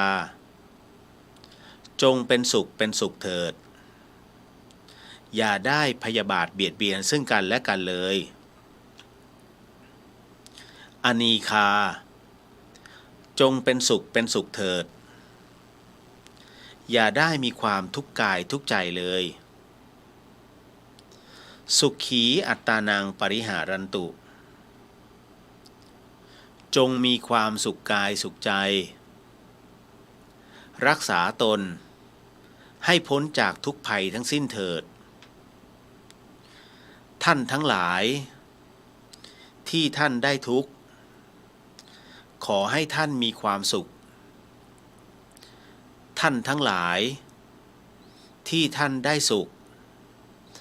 ขอให้สุขยิ่งขึ้นไปสัพเพสัตตาสัตว์ทั้งหลายที่เกิดเป็นชะลาภูชะที่เกิดเป็นอันทชะที่เกิดเป็นสังเสทชะที่เกิดเป็นโอปปาติกะจงมารับเอากุศลและผลบุญให้ทั่วทุกตัวสัตว์เทินสาธุสาธุสาธุเอาละก็ต่อไปก็เป็นการรับพรเนาะแล้วเดี๋ยวจะได้มาเล่าเรื่องเกี่ยวกับว่าการกำเนิดเกิดพระธาตุนะฮะ ให้ฟังสาธุนะครับรับพรเด้อเดี๋ยวเผื่อจะมีหลายๆท่านที่ ขอตัวไปนอน นะฮะ สัพพพุทธานุภาเวนะสัพพธรรมานุภาเวนะสัพพสังขานุภาเวนะพุทธรัตนังธรรมรัตนังสังขรัตนังตินนังรัตนานังอานุภาเวนะจตุรสีติสหัสธรรมานขันธานุภาเวนะปิตกัตยานุภาเวนะชินสาวกานุภาเวนะสัพเพเตโรคาสัพเพเตพยาสัพเพเตอันตรายาสัพเพเตอุปัฏฐวาสัพเพเตทุนิมิตาสัพเพเตอวมังคลาวินาสันตุอายุวัตโกธนวัสโกสิริวัตโกยศวัตโกพลวัตโกวนวัตโกสุขวัตโกโหตุสัพพทา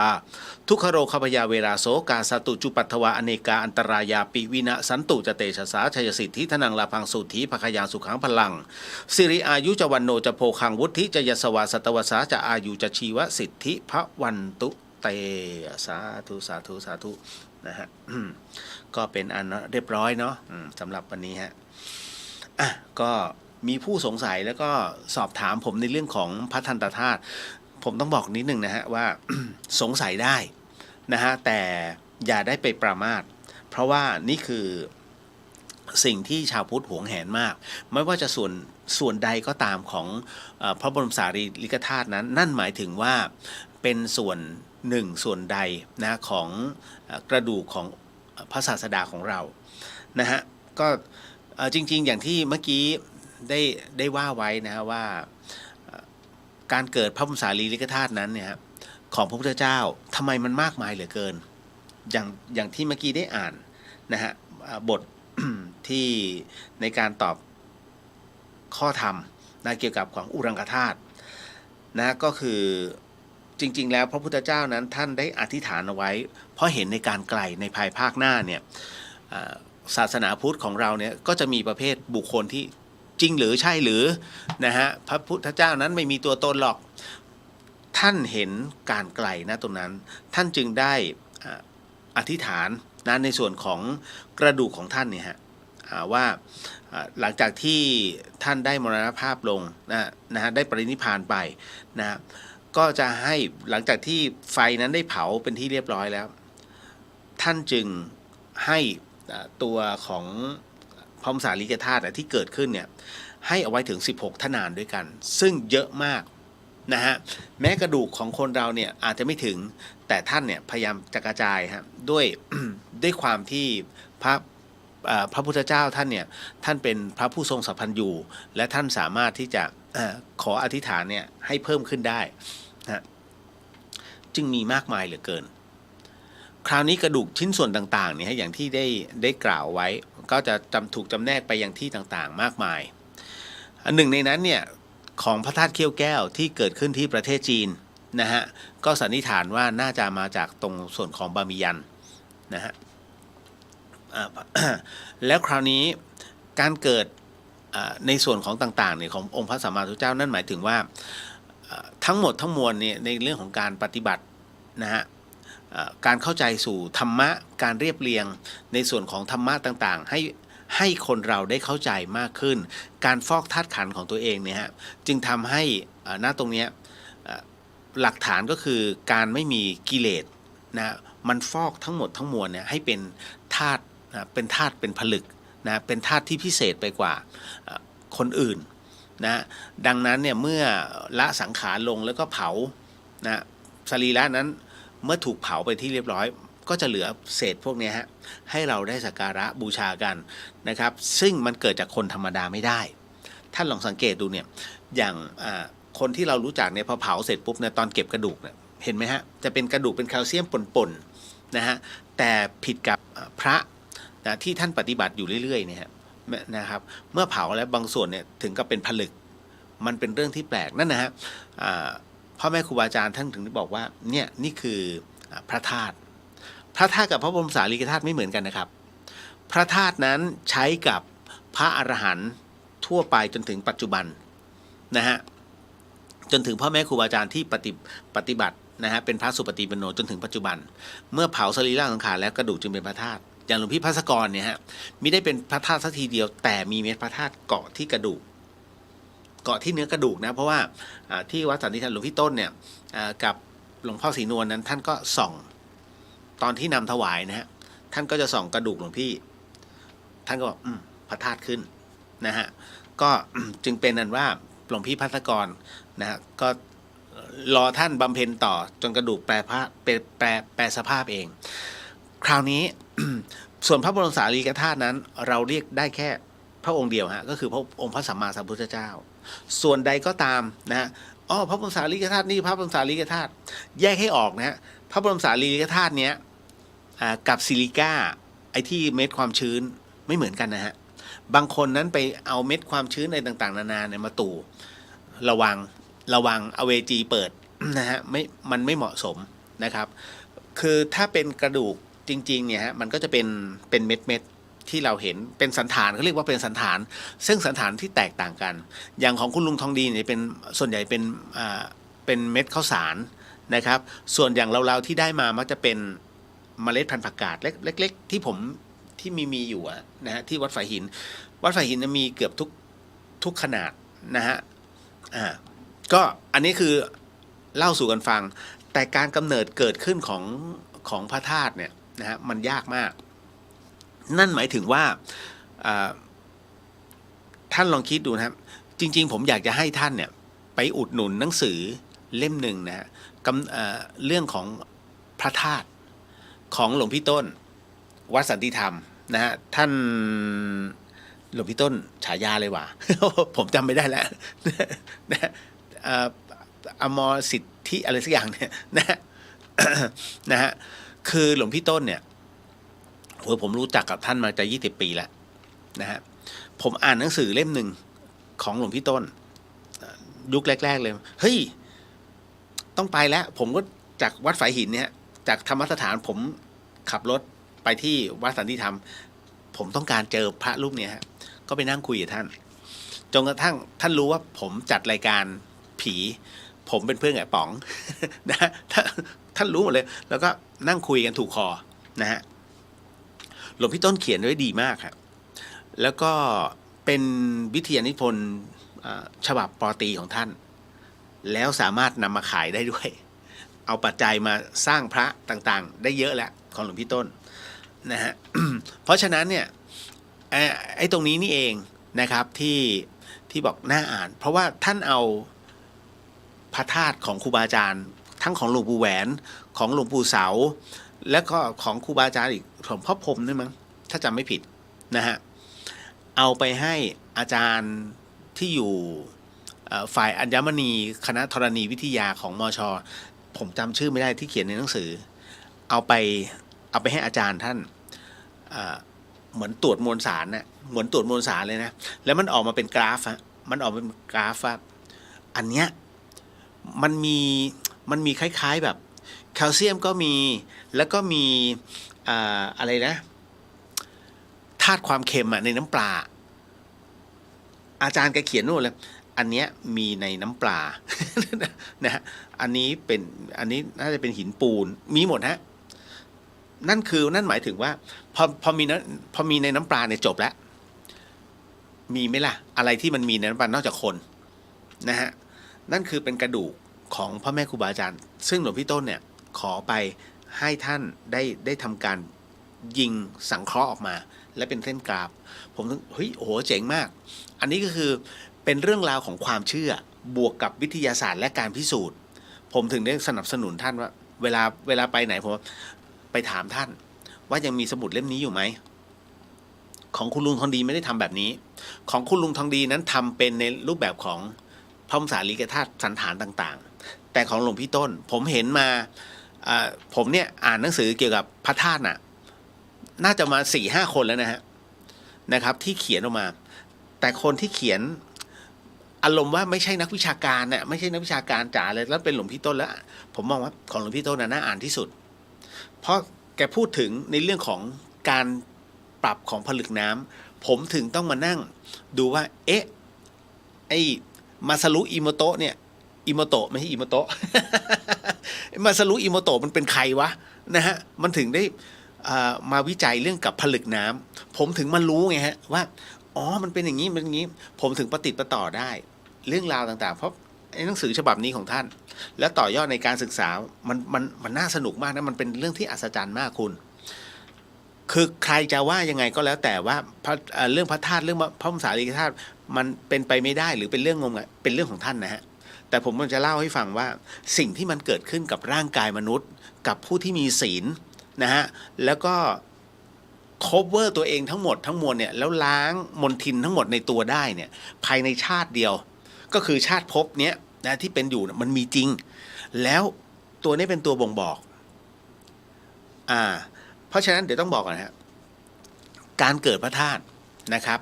นั่นคือการฟอกธาตุขันธ์ของตัวเองด้วยการศีลสมาธิปัญญาศีลสมาธิภาวนาทั้งหมดทั้งมวลในสิกขา3มันจะทำให้ร่างกายของเราเนี่ยเมื่อพิจารณาไปเรื่อยๆจนหมดแล้วในเรื่องของกิเลสทั้งมวลมันไม่มีแล้วมันเป็นอาสวะไปแล้ว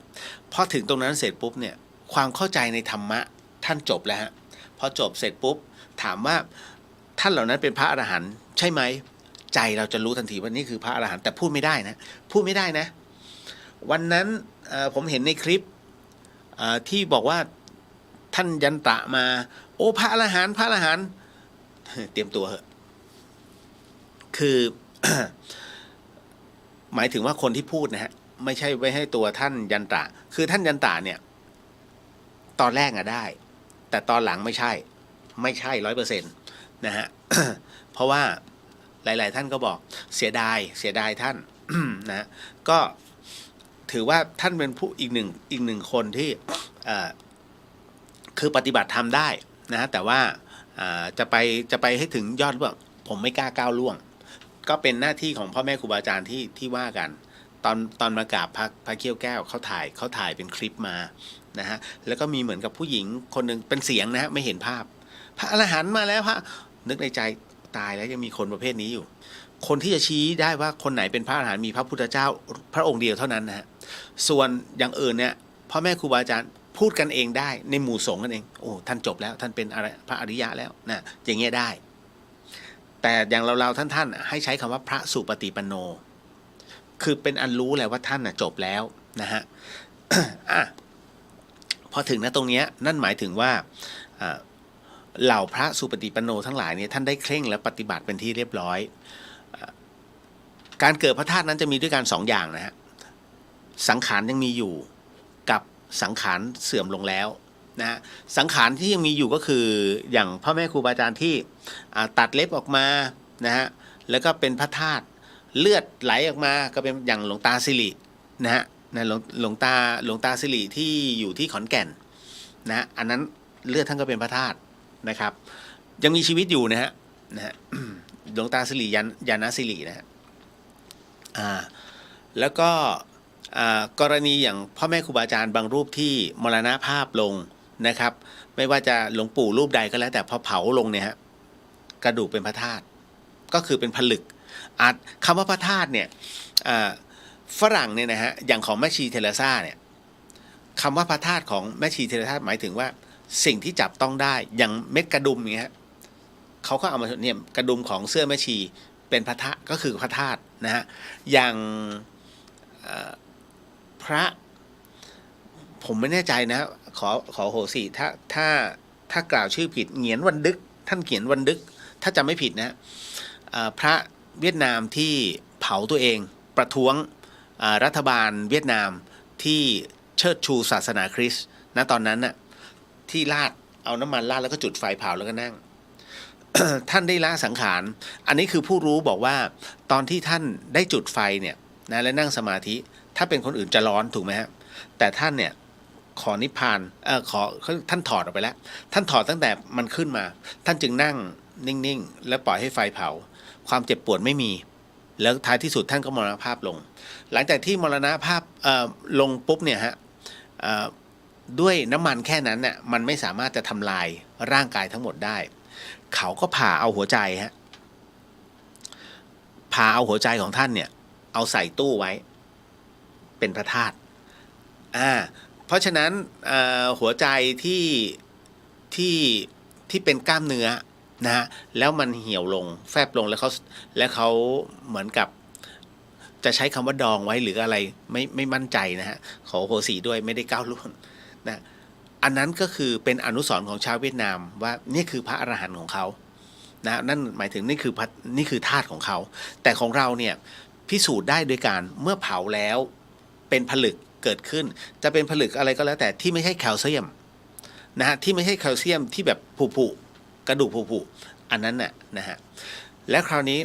การกำเนิดเกิดขึ้นตรงนี้มันเกิดขึ้นได้ยังไงอย่างหลวงปู่แหวน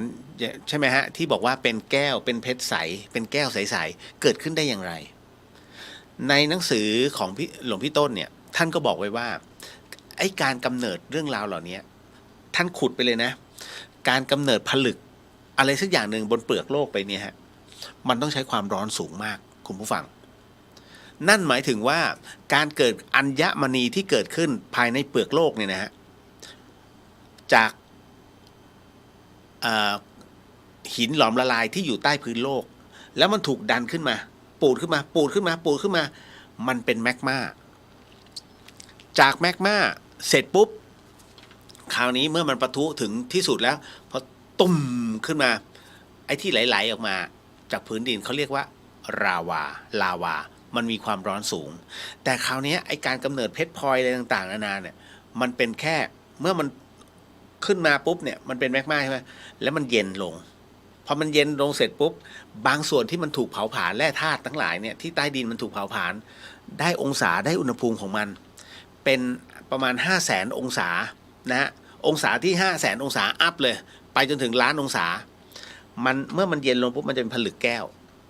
ที่เขาหากันนะอัญมณีนั่นแหละมันคือกำเนิดเกิดขึ้นของอัญมณีคือผลึกอันมีค่าที่เราเอามาสวมใส่กันแต่คราวนี้มันเป็นคำถามครับแล้วพ่อแม่ครูบาอาจารย์น่ะซึ่งวันหนึ่งท่านที่ท่านล้อกันนะว่านั่งหลับตาแต่พอท่านดับขันลงแล้วเผาเนี่ยกระดูกท่านน่ะเป็นผลึกนั่นหมายถึงอะไรฮะนั่นหมายถึงว่าพลังงานในตัวของท่านเนี่ยมันสุกที่สุดแล้วไม่ใช่ว่าร้อนจนแบบเป็นผลึกไม่ใช่นะฮะคือมันหมดทุกอย่างคือมันเผามันเรียกมันฟอกทั้งหมดแล้วฮะมันเป็นฟอกจนบริสุทธิ์แล้ว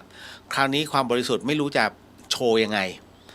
มันก็โชว์ได้หลังจากที่ท่านมรณภาพลง นะฮะ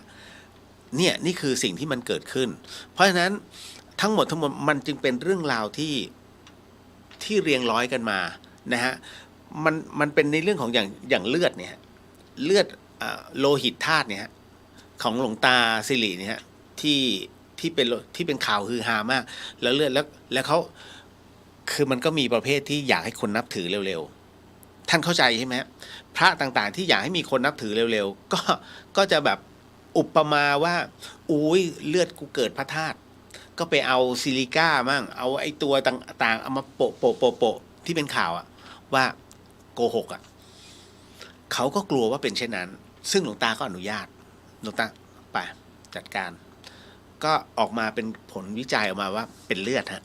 ที่เป็นเม็ดพระธาตุก็ตอนนั้นท่านหมอแลบแพนด้าใช่ไหมฮะก็บอกว่ามันเกิดขึ้นได้เรื่องนี้มันเป็นการทำปฏิกิริยาทางเคมีนะของเม็ดเลือดกับอากาศแต่มันก็ไม่ใช่ทุกคนไงถูกไหมฮะเนี่ยพอถึงณตรงนี้เสร็จปุ๊บนะครับ เขาก็มานั่งวิจัยว่าเอ๊ะแล้วมันเกิดขึ้นได้ยังไงคราวนี้มันมีนักวิทยาศาสตร์คนหนึ่งนะครับซึ่งตอนหลังมารับรู้ว่าเขาไม่ได้รับรองนักวิทยาศาสตร์คนนี้ก็คือมาซารุอิโมโตะเป็นผู้ที่ทดลองในเรื่องของน้ำมีชีวิตน้ำเนี่ยมีชีวิตเขาก็เลยการทดลองว่าเอาน้ำเนี่ยเอาเรียกว่าแก้วสองใบตากจากแหล่งน้ำที่เดียวกันนะฮะแก้วหนึ่งนะครับเขาจะไปวางไว้นะครับกับคนที่เล่นดนตรีแนวร็อกส่วนอีกอันนึงนะฮะเอาไปวางไว้ในห่วงของดนตรีที่เรียกว่าคลาสสิกนะครับแล้วก็คือเขาก็แบ่งหลายแก้วอยู่แต่ว่าเอาแค่ตรงนี้พอเสร็จปุ๊บเนี่ยเอาไปวางไว้15 นาทีหลังจากนั้นเอาไปแช่ตู้เย็นพอมันแข็งตัวปุ๊บเขาก็เอาไอ้ตัวผลึกทั้ง2อันนี้มาส่องก็ปรากฏว่าเขาก็เห็นว่าผลึกน้ำแข็งเนี่ยที่มันจับตัวเป็นก้อนเนี่ยจากดนตรีล็อกเนี่ยผลึกมันไม่เป็นรูปทรงนะฮะส่วนดนตรีคลาสสิกนะฮะที่เข้ามาส่องอีกทีหนึ่งอันนี้ก็เป็นเรียงมันก็จะเรียงเป็นผลึกแต่มันยังเป็นผลึกที่ดูแล้วยังไม่สมบูรณ์นะฮะเขาก็เอาใหม่เอาน้ำจากแหล่งเดียวกันเนี่ยฮะเอาไปวางไว้ในเขตชุมชนนะฮะที่เรียกว่ามีการทะเลาะเบาะแว้งนะครับมีเสียงดังต่างๆนานากับอีกอันนึงเอาไปวางไว้ในเขตที่เป็นเขตวัดนะเขตแห่งความเงียบสงบนะฮะแล้วก็มีการสวดมนต์เกิดขึ้นวางไว้15 นาทีเสร็จปุ๊บเอามาแช่พอแช่เสร็จปุ๊บนะฮะมันก็แข็งเอาผลึกเนี่ยมาส่องดูปรากฏว่าไอ้ผลึกที่เอามาในเขตชุมชนที่มีคนทะเลาะเบาะแว้งมีเสียงนู่นนี้ไม่เป็นผลึกฮะมันเป็นแผ่นธรรมดานะฮะส่วนน้ำที่ไปอยู่ในวัดกับเสียงสวดมนต์ปรากฏว่าเป็นผลึกและเป็นผลึกที่สวยฮะนะฮะมาซารุอิโมโตะจึงได้บอกว่าน้ำที่วิเศษที่สุดน้ำที่ดีที่สุดก็คือน้ำที่เกิดจากเสียงสวดมนต์นะฮะนั่นคือเขาทดลองมาแล้วแต่ปรากฏว่าภายหลังเนี่ยเหมือนกับว่าคือภายหลังนี่หลายปีเลยนะประมาณ 6-7 ปีหลังจากที่ผลงานนี้มันออกมาเนี่ยเขาก็บอกว่าญี่ปุ่นบอกเขาไม่เคยรู้จักนักวิทยาศาสตร์คนนี้ดรมาซารุอิโมโตะนะฮะแต่ก็เป็นอีกอันหนึ่งซึ่งเอามาเล่าสู่กันฟังว่ามันเกิดเหตุการณ์การทดลองนี้ขึ้นมาเพราะฉะนั้นในส่วนของตรงนี้นี่เองก็ถึงได้สันนิษฐานว่าการสวดมนต์ของพ่อแม่ครูบาอาจารย์การนั่งสมาธิการพิจารณาธรรมอยู่เรื่อยๆเนี่ยมันทำให้ตัวสมาธิเป็นการฟอกตั้งแต่ธาตุน้ำในร่างกายไปจนถึงธาตุดินคือกระดูกนะฮะที่มันเกิดขึ้นนี่แหละฮะด้วยธาตุไฟนะฮะโดยมีลมเป็นตัวกำหนดมันจึงเป็นในเรื่องของการฟอกธาตุขันธ์ทั้งหมดนี่คือสิ่งที่เขาสันนิษฐานกันนะดังนั้นอย่างที่ผมบอกไว้ตอนต้นว่าการเกิดพระธาตุมันมีด้วยกัน2 กรณีคือ1พระผู้ยังมีธาตุขันธ์นะฮะคือเป็นพระอรหันต์เนี่ยนะฮะใช้คำว่าเป็นพระอริยเจ้าแล้วกันนะฮะแต่ไม่ได้บอกว่าใครเป็นใครนะ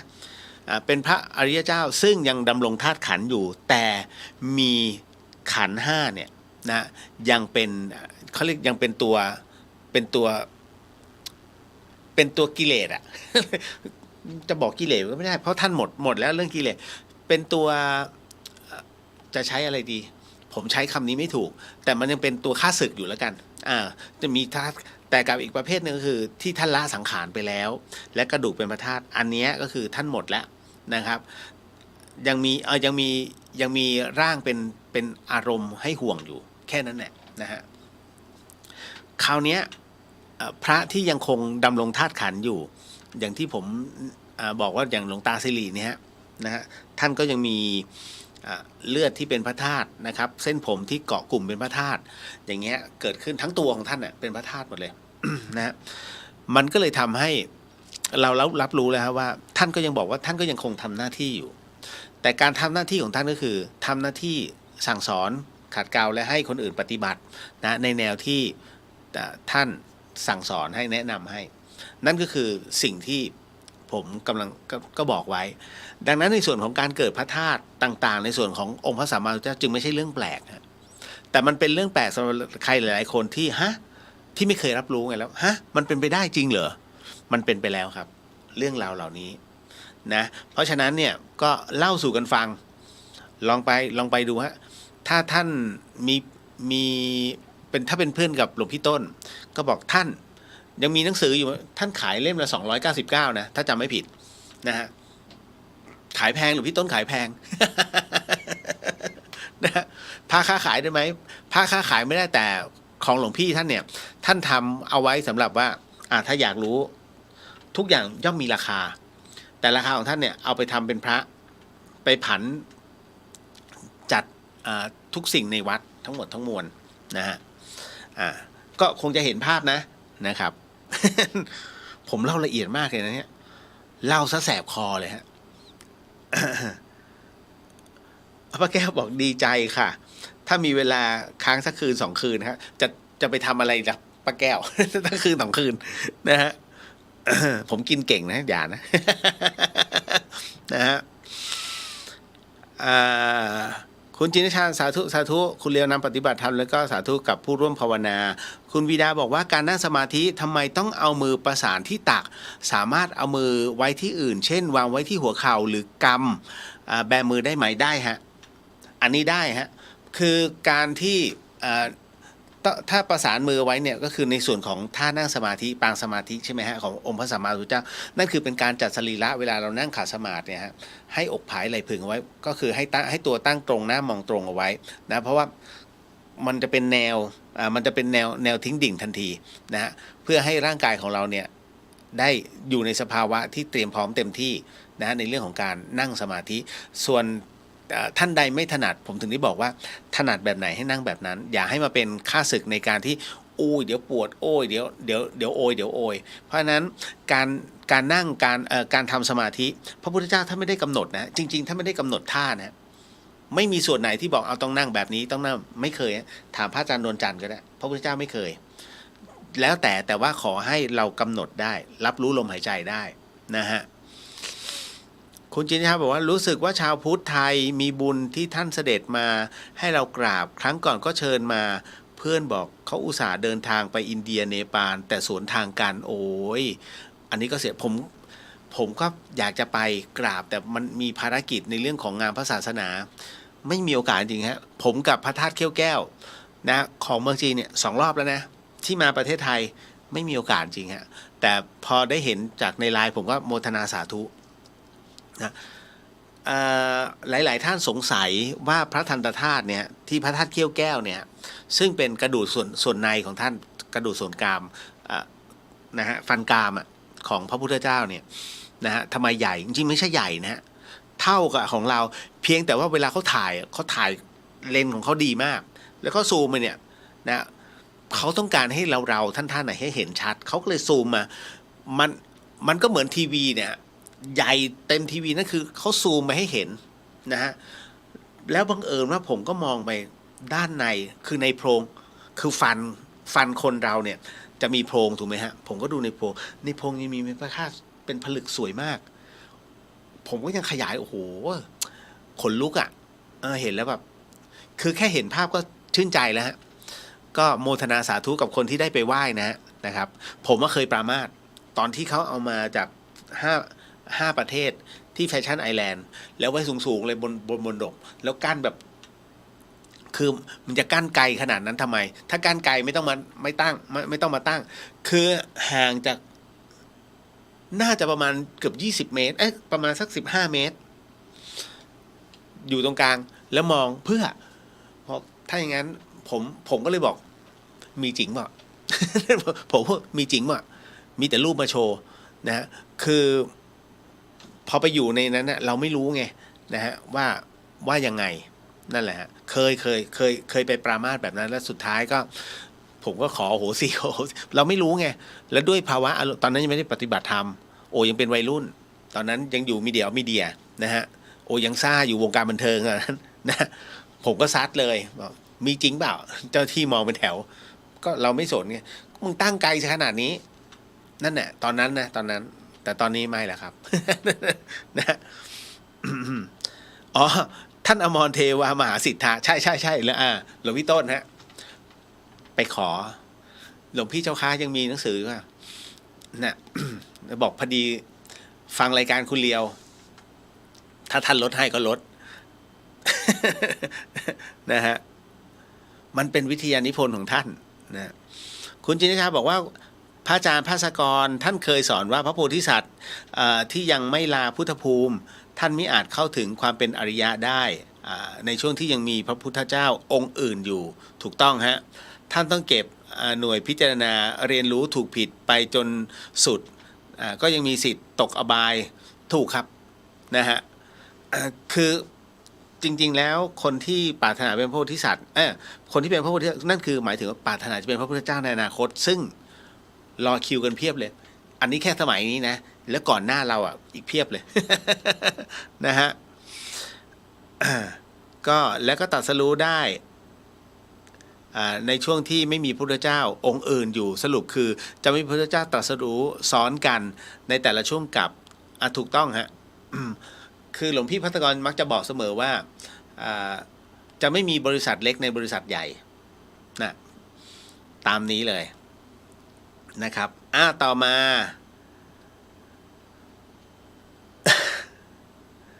อ๋อป้าแก้วบอกได้ไปกราบพระเขี้ยวแก้วมา3 ครั้งโอ้โห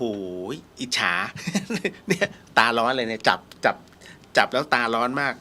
นะฮะมีคำถามน้องๆมีคำถามอีกแล้วเดี๋ยวแป๊บหนึ่งนะฮะอุ้ยก็มีฮะมีเดี๋ยวก่อนนะอุ้ยทำไมมีแต่เรื่องผีเดี๋ยวก่อนนะแป๊บหนึ่งตึ๊ดเดี๋ยวเอาเรื่องนี้ก่อนคุณผู้ฟั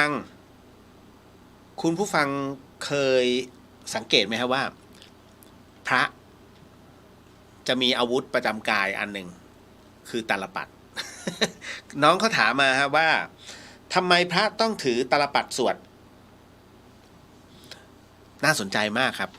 คือจริงๆแล้วเนี่ยผมต้องบอกว่าในส่วนของตาลปัดเนี่ยนะครับเอาจริงนะไม่ได้เกี่ยวอะไรกับพระมาก่อนไม่ได้เกี่ยวเลยฮะแต่บังเอิญสมัยนิยมเนี่ยมันทำให้เริ่มมาเกี่ยวข้อง ท่านจะสังเกตไหมพระต่างประเทศไม่ค่อยจะมีตาลปัดไม่มีเลยก็ว่าได้นะฮะมีประเทศไทยต้องบอกว่าคำว่าตาลปัดเนี่ยมันย่อมาใช้คำว่าเป็นตาละกับปุตตะนะตาละกับปุตตะนั้นมันแปลว่าใบตาลอันนี้ต้องบอกไว้ก่อนนะฮะมันแปลว่าใบตาลซึ่งในสมัยก่อนย้อนกลับไปเมืองเรามันเป็นเมืองร้อนนะฮะแล้วอย่างประชาชนคนธรรมดาอย่างเราเนี่ยในสมัยก่อนนะย้อนไปไม่ใช่สมัยนี้เนี่ยตามบ้านนอกทั้งหลายเนี่ยเขาก็จะใช้ใบลานหรือใบตาลนะฮะซึ่งมันจะใช้บังแดดเวลาไปนานะฮะทำอะไรก็แล้วแต่นั่งรอมีใบตาลนั่นแหละเรื่องของเรื่องมันคือเกิดจากนั้นมันคือใช้บังแดดถ้าร้อนปุ๊บกูก็ใช้พัดมันก็จะเป็นอย่างนี้ถูกไหมฮะและคราวนี้ก็บอกว่าไอ้ใบลานตรงเนี้ยหรือว่าใบตาลเนี่ยฮะถ้าเราพูดถึงในส่วนของบาลีเราเรียกชื่อนี้ว่าวิชนีเคยได้ยินใช่ไหมฮะ นะฮะวิชซึ่งคำว่าวิชนีเนี่ยมันแปลว่าโบกพึบนะฮะพอเสริมตรงนี้แล้วมันแปลว่าการโบกหรือการกระพือเพื่อเอาลมมาให้หายคลายร้อนนั่นเองง่ายๆเลยแค่นี้แล้วต่อมาคนไทยเอามาใช้เนี่ยนะฮะคนไทยมาใช้มันเพี้ยนคำวิชนีเป็นพัชนีแล้วคราวนี้คำว่าพัชนีเนี่ยพูดไปเรื่อยๆเลยตัดคำว่านีออกมันกลายเป็นคำว่าพัดมันก็เลยกลายเดี๋ยวเป็นพัดก็คือตาลปัดก็คือพัดเนี่ยนั่นแหละฮะคราวนี้ก็ต้องบอกว่าการที่เอาตาลปัดมานะฮะ แล้วก็ใช้คำว่าพัดเนี่ยเราใช้จนลืมรากศัพท์เก่าของคำว่าไอตัวคำว่าพัดเนี่ยนะตัวพัชนีเนี่ยนะฮะปัจจุบันนี้พัดก็จะใช้ในส่วนของการเป็นสมณะนะตามสมณะของพระแต่ละชั้นนะฮะแต่ถ้าย้อนกลับไปนะฮะไอ้พัดเนี่ยมันมีความหมายคือจริงๆนะไอ้ตาลปัดเนี่ยนอกจากเป็นสมณะบริขารแล้วเนี่ยหลายคนเข้าใจฮะว่าตาลปัดเวลาพระท่านจะต้องตั้งอนันตปัจจเยอปปิเทเทนะไปว่าตามงอก จริงๆแล้วตาลปัดเนี่ยมันไม่ได้เอามาบังสำหรับพระสวดนะฮะท่านต้องเข้าใจก่อนว่าในสมัยโบราณนะเวลามีพิธีกรรมต่างๆนานาเนี่ยโดยเฉพาะอย่างยิ่งพิธีศพของบุคคลในสมัยก่อนในสมัยโบราณเนี่ยนะฮะเขาไม่ได้ฉีดยาดังนั้นในสมัยก่อนพอคนตายปุ๊บเขาจะใช้ผ้ามาห่อศพทันทีเป็นผ้าดิบเป็นผ้าขาวเนี่ยนะฮะ พอมาห่อศพเสร็จปุ๊บก็เอาใส่โลงเลยพระก็มาสวดสมัยก่อนถ้าจะสวดก็นิยมกัน3 คืนนะ3 วันกับ7 วันนะฮะ1 วันเฉพาะตายโหงนะผีตายโหงเนี่ย1 วันแต่ถ้าเป็นตายตามปกติก็คือ3 วันกับ7 วันแล้วแต่นะฮะไอ้ตอนนั้นนั่นเองเนี่ยท่านก็จะใช้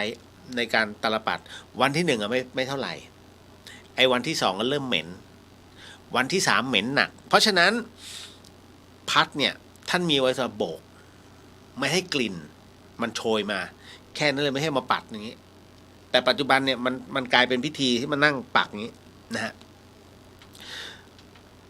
ด้วยพระภิกษุในสมัยโบราณนะคุณผู้ฟังนะฮะท่านก็มีหน้าที่ก็คือว่า ทุกครั้งเวลามันจะไม่เหมือนสมัยนี้นะฮะสมัยก่อนเนี่ยเวลามีงานศพก่อนที่จะเผาเนี่ยท่านก็จะบังสกุลนะฮะการทำบังสกุลศพก็คือท่านจะเอาผ้าจากศพเนี่ยนะฮะเอามาทำจีวรนี่คือสมัยก่อนสมัยโบราณดังนั้นท่านก็จะใช้ตาลปัดเนี่ยฮะปิดตรงจมูกแล้วก็ดึงชักผ้าบังสกุลออกมาแต่สมัยนี้มันไม่จำเป็นแล้วไงเดี๋ยวก็ถวายผ้าสำเร็จรูปสมัยก่อนไม่ใช่ดังนั้นนี่คือที่มาที่ไปว่าทำไมตาลปัดนั้นจึงมีส่วนสำคัญนะครับในกับพระนะครับและปัจจุบันก็เลยเป็นการใช้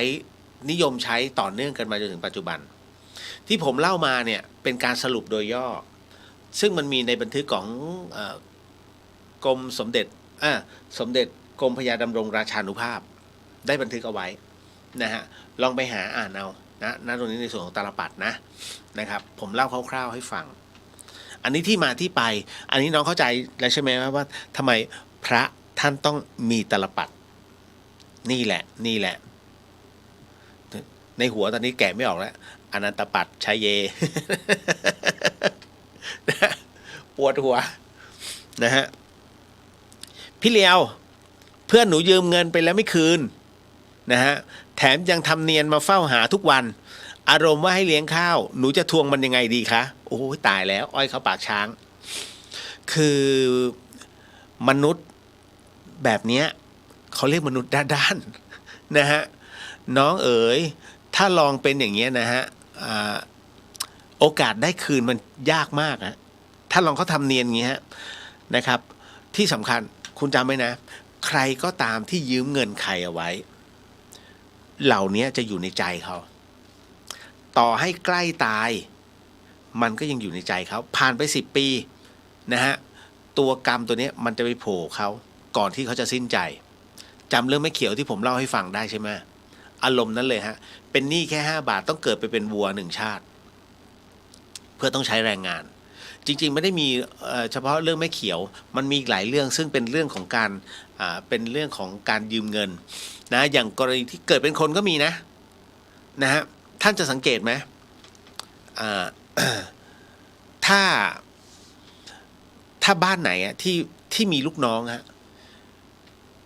แกใช้คำว่าแกเลยนะแกไปถูบ้านเดี๋ยวนี้ถูบ้านไม่ดีเหรอเท้าถีบพั่วนะฮะถูใหม่ถูให้มันดีๆถูไม่ดีวันนี้ถูไม่สะอาดวันนี้ไม่ต้องกินข้าว5 ทุ่มแล้วยังถูไม่เสร็จไม่ต้องกินข้าวไปนอนไปอาบน้ำอย่าสกปรกอย่าทำตัวสกปรกนะสกปรกมาตบปรากฏสกปรกมาตบคนนั้นเนี่ยต้องจำยอมทำไมไม่หนีล่ะมันหนีไม่ได้ใจหนีแต่ตัวไม่หนีมันมีเหตุของมันฮะเพราะมันอยู่รับใช้หนี้เก่าคนที่จิกหัวใช้เนี่ยฮะแล้วอีกคนหนึ่งจำยอมเนี่ยเขาเรียกพวกใช้หนี้เก่าประเภทพวก call center ไงไม่ทำงานใช่ไหมไม่ทำงานใช่ไหมซ้อมไอ้นี่หนี้เก่าและไปก่อกรรมโดยที่หลอกชาวบ้านอีกเดี๋ยวเหอะคนเหล่านี้ฮะมันจะโดนเป็นทอดนะฮะแล้วถามว่ากรรมเนี่ยนะฮะเหล่านี้มันมีกรรมที่ต้องตกทอดถึงลูกหลานไหมมีนะฮะหลายคนบอกว่าเฮ้ยกรรมใครก็กรรมมันไม่ใช่เหรอใช่กฎแห่งกรรมยุติธรรมเสมอกรรมใครก็กรรมมันใครทำกรรมคนนั้นก็ต้องรับกรรมแต่มันมีกรรมบางประเภทที่ทำกรรมแล้วใช้ทั้งครอบครัวก็มีกรรมประเภทไหนขายชาติไงขายชาติขายแผ่นดินกรรมนี้ถึงหมดเลยทั้งครอบครัวอยู่ไม่เป็นสุขนะฮะเพราะมันอยู่ด้วยความหวาดระแวงนะดังนั้นกรณีที่เกิดขึ้นหลายๆครั้งในพงศาวดารเนี่ยเห็นไหมอยู่กันไม่ได้ถูกประหาร7 ชั่วโคตรคำว่า7 ชั่วโคตรคืออะไรการฟันคอฮะถ้าท่านดูในหนังผมไม่แน่ใจว่าเรื่องสุริโยไทยป่ะนะฮะถ้าจำไม่ผิดนะเรื่องสุริโยไทยลองไปดูนะฮะตอนที่สั่งประหารชีวิต7 ชั่วโคตรที่เอาก็คือสมมุติเราคือโคตรที่1ขึ้นจากเราไป3 รุ่นลงจากเราไปอีก3 รุ่นนั่นนะฮะ7 ชั่วโคตรแล้วการประหารเหล่านี้โทษถือว่าโทษรุนแรงนั่นหมายถึงว่าตระกูลนี้หมดเลยทั้งตระกูลคำว่า7 ชั่วโคตรนะฮะสมมุติแล้วถ้ามันมีเกินไปกว่านั้นล่ะถ้าเกินไปกว่านั้นรอดนะเพราะฉะนั้นสมมุติมันมี8เนี่ยมันมี8อีก1รอดนั่นแหละแต่การประหารเหล่านี้ฮะเขาจะไม่ให้เลือดถึงแผ่นดินดังนั้นไปดูได้แต่จริงๆแล้วในสมัยก่อนเขาใช้ใบกล้วยรองพื้นในการฟันคอเหมือนกับอะไรนะในธรรมใช่ไหมในธรรมที่เป็นที่อะไรนะที่ยโสธรกล่องข้าวน้อยฆ่าแม่นั่นนะฮะที่หิวข้าวจนตาลายแล้วก็เอาท่อนไม้ตีแม่จนตายที่แม่กลับจากวัดแล้วก็ลืมไปว่าเฮ้ยมันจะเที่ยงแล้วก็เลยเอากระติบก็ไปอยู่กับพระไอ้กระติบใหญ่อยู่กับพระเพราะนั้นที่บ้านเป็นกระติบเล็กเพราะนั้นแม่กลัวลูกไม่อิ่มก็เลยเอาข้าวเหนียวนี่อัดลงไปนะครับพร้อมกับพวกปลาแห้งเอาไปให้ลูกที่นาลูกเห็นไหวๆไหนว่าข้าวหิวแทบตายนะฮะทำงานทำนาจนตาลายเห็นปุ๊บทำไมแม่เอากระติบนี่มาโมโหกระติบเล็ก เอาท่อนไม้แหละตีแม่จนตาย แล้วพอตัวเองกินเสร็จปุ๊บนะฮะกินก็ไม่หมดเพราะแม่เขาอัดมาเยอะอิ่มปุ๊บตกใจเห็นแม่ตัวเองนอนตายร้องไห้จะเป็นจะตายนี่ก็เลยโดนสมัยก่อนเขาเรียกอะไรนะอะไรกองนครบาลใช่ไหมฮะโดนกองนครบาลจับเห็นไหมแล้วตอนถูกลงโทษประหารชีวิตเนี่ยฮะนายคนนี้ขอกับทางการบอกว่าประหารผมได้ครับแต่ว่าผมทำไปผมก็รู้สึกผิดนะฮะขออนุญาตได้ไหมขอก่อเจดีย์นะฮะขอก่อเจดีย์เนี่ยฮะเพื่อเป็นอนุสรณ์ให้แม่ตอนนั้นเจ้าเมืองเป็นผู้ตัดสินฮะเมื่อก่อนไม่มีศาลสมบูรณาญาสิทธิราชหมายถึงว่าเจ้าเมืองเป็นใหญ่สั่งประหารได้นะฮะเจ้าเมืองตอนนั้นของยโสธรเนี่ยก็เลยให้ไม่ได้เรียกว่าเมืองยโสหรอกเป็นอะไรทุกอย่างก็ปรากฏว่าให้อนุญาตให้ก่อเจดีย์ก็เลยใช้ อิฐเนี่ยอิฐแดงเนี่ยอิฐศิลาแรงมั้งก่อความสูงน่าจะสักประมาณ180กว่าที่ท่านเห็นปัจจุบันไม่ใช่นะฮะไอ้อันนี้องค์ใหม่เจดีย์ไอ้พระธาตุของเขาเนาะอันนี้องค์ใหม่ต้องขับรถเข้าไปข้างในอีกในหมู่บ้านอีก7 โลมันจะเป็นถูบเล็กๆอ่ะนะฮะอยู่ในหมู่บ้านนะที่ตรงนั้นนะเจดีย์ของเขาน้อย อันเนี้ย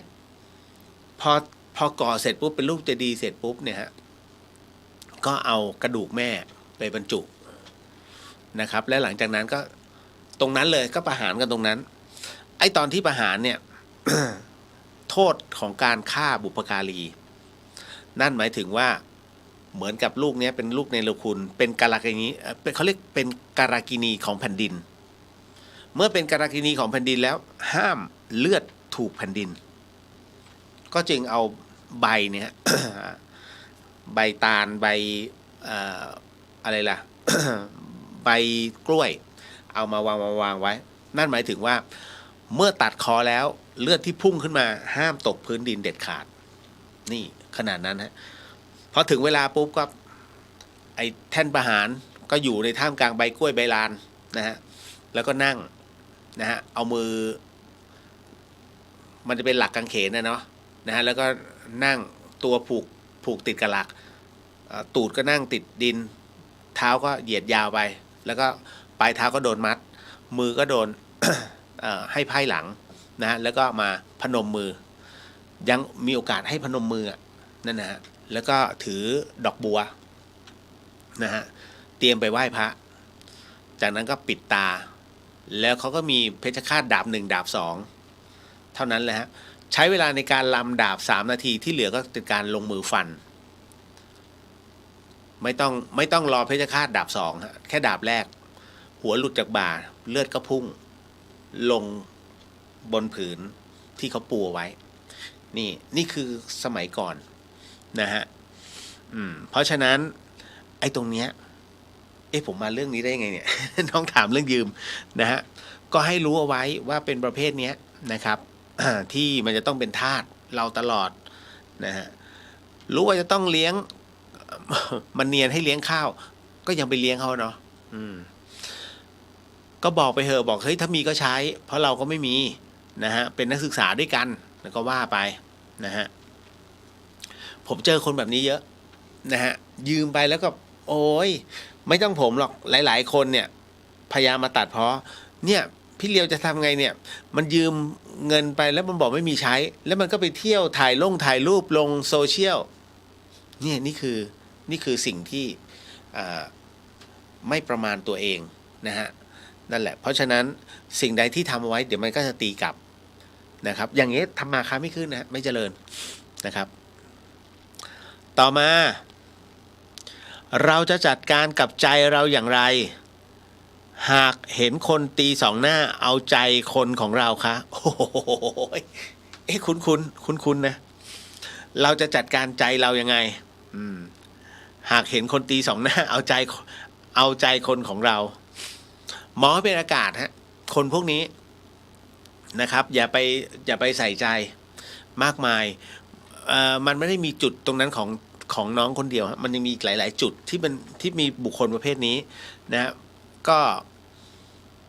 คืออยู่กับสังคมจะเป็นอีกอย่างหนึ่งแต่อยู่กับส่วนตัวก็จะอีกอย่างหนึ่งอันนี้เข้าใจไหมผมยกตัวอย่างเช่นพวกดาราคืออย่างนี้นะฮะไม่ได้ว่าดาราทุกคนเพียงแต่ว่า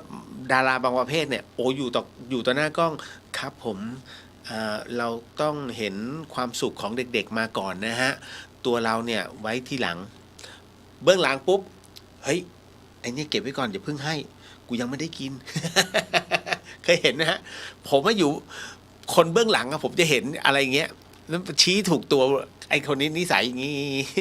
นะฮะเนี่ยอันนี้ง่ายๆเลยเห็นไหมนะเพราะคนตีสองหน้าถามว่าอย่างเงี้ยจะจัดการนี้ให้มองเป็นอากาศนะฮะมองเป็นตัวประหลาดซึ่ง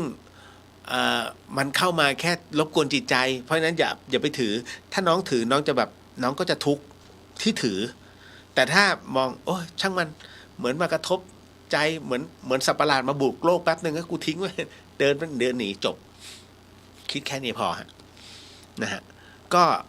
กรรมก็จะไม่เกิดนะแม้มันเกิดแม้มันเกิดในใจเราแต่ให้มันจบที่ใจเพราะใจเราเคลียร์ได้แต่ถ้าเกิดเป็นการก่อกรรมกันเนี่ยมันเคลียร์ยากมันเคลียร์กันนานนะครับ